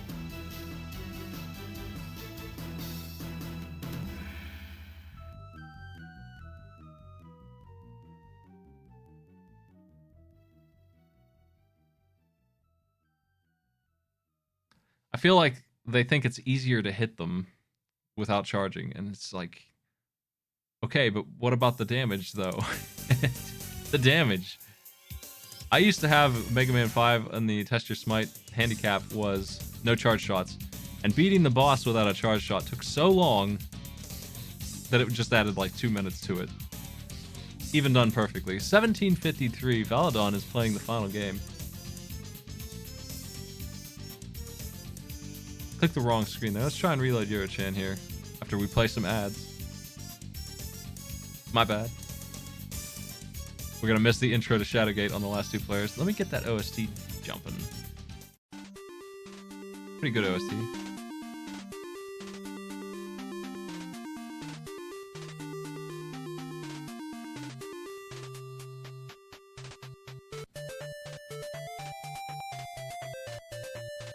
So,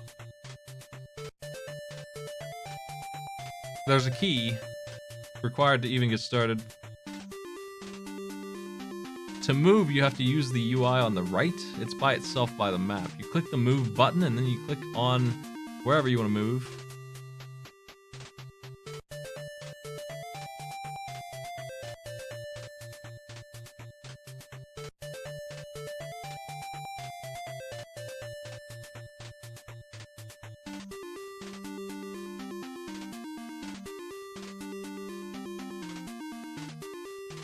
Beating a game in 18 minutes means a lot if the other players don't beat it at all.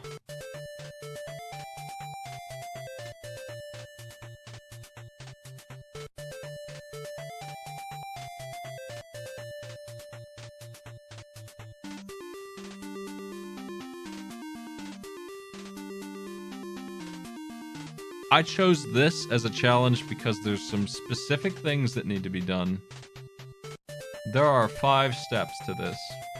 I told them the first step, which gets them in the front door. They've got to find the key and open that door. That's the first step. And now, officially, they've all found it. You open the skull at the start of the game before you even go in and grab a key. They hint at it by saying the skull has, with ellipses after it. Which is pretty rude, but that's all you get. And once you get inside, you'll just find 2 locked doors and nothing. You can take those 2 torches, and you need them, but not for this challenge.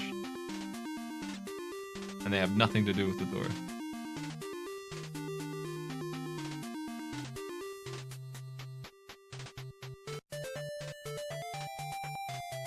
Time Sucker is definitely first place here. Time Sucker is moving on, which will complicate my pack. I'll have to be careful never to give them challenges that they gave me. Because they've been one of the people I've been taking help from on getting some of these ready. Obviously none of these games are theirs, though they sure knew Shadowgate Classic really well.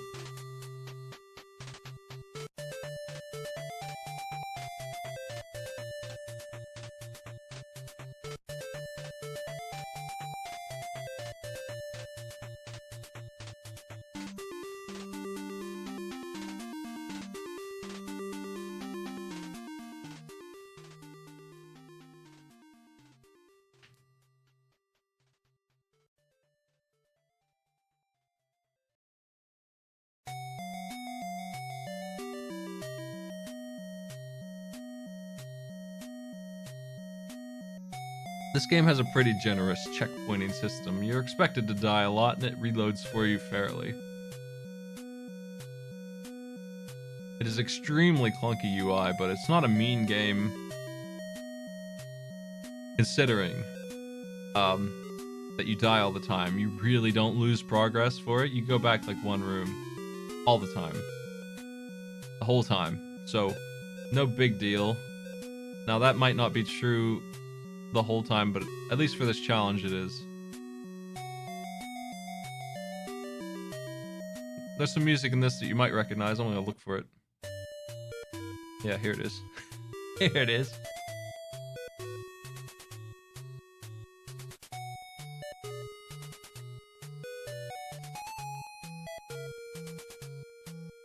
This is the final room of the challenge, the Mirror Room song. Eurochan has found the mirrors, but how do they break them? The hint I gave them: find the hammer, use it on the mirrors until it causes a death. The left and right mirrors both kill you in different ways. Choose your fate. To get the first key, open a skull. That is all they got from me.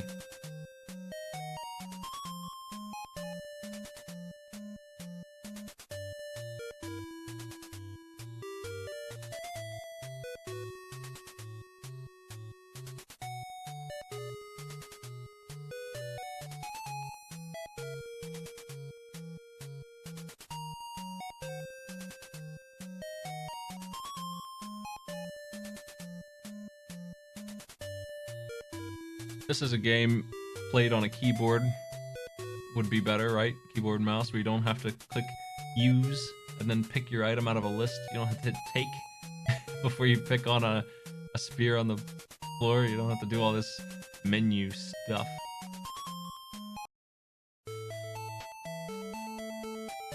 These menus are very clunky.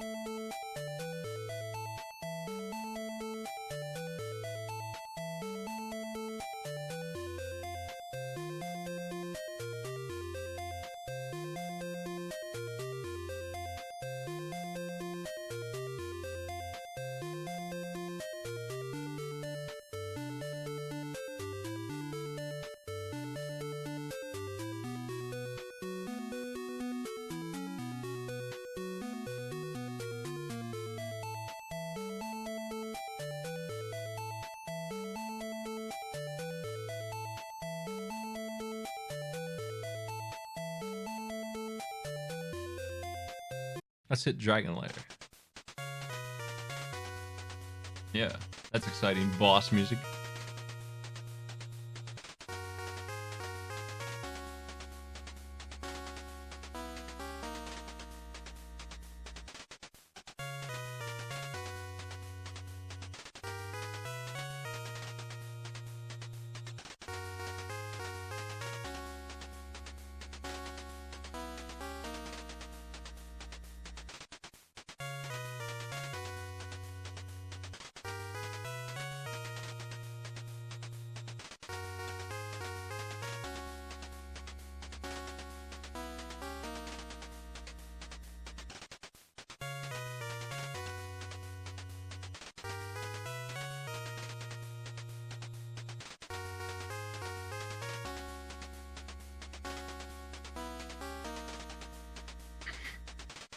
There are numerous ways to die just in this dragon room.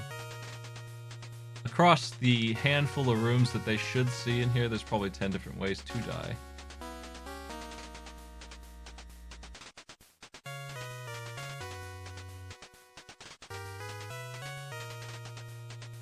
Ah, the spell Epor makes a rope. That's weird. I wonder why.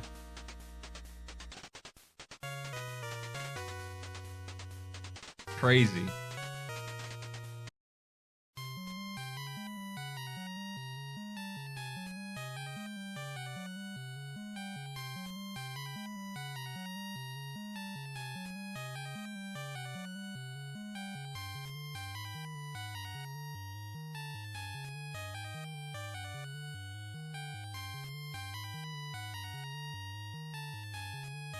No one's finished yet. I don't know what Joey's doing. Looks like they're trying to figure out what to do. There's a long pause there.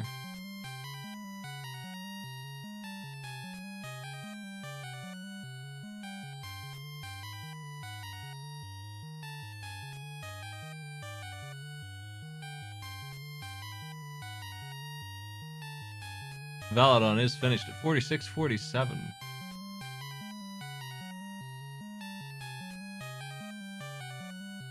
That'll be second place.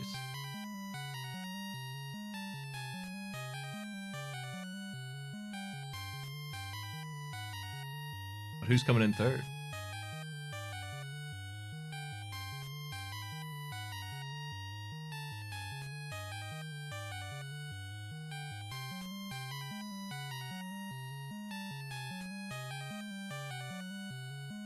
Somebody went to space. Check it out. Both endings at the same time.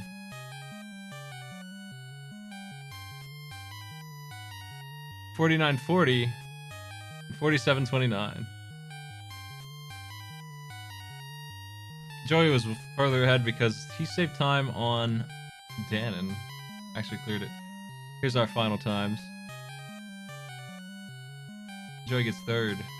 Our scores. Last scores of the night. Time Stalker has 7. And Valadon has 7. Joey has 3 and Neurochan has 1. Nice work, everybody.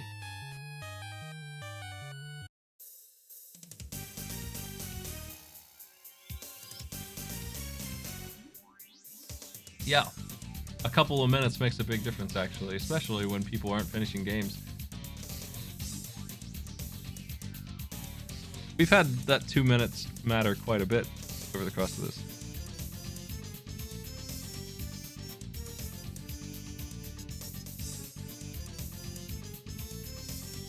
And that's all I got for you tonight, folks. With that, we have 4 more games out of this thing done. And we are 70% clear on the first phase. We have 3 for you on the 30th. And we have 1 for you on the 29th. And 1 for you on the 26th currently. We'll see how many more we get queued up in the meantime. There's still a couple more groups that haven't gone at all yet. Group K is the big one. They haven't gone a single time, and they're doing all 3 of theirs in one night. A couple groups have only gone once. Q, R, and S. We have a lot of groups finished now. We know a lot about the brackets at this point. J has only gone once. We have a couple groups that need their 3rd match. And obviously B has only gone once. We did them just last race. That was our first round. Let me find somebody to host. Thanks for coming by, everybody.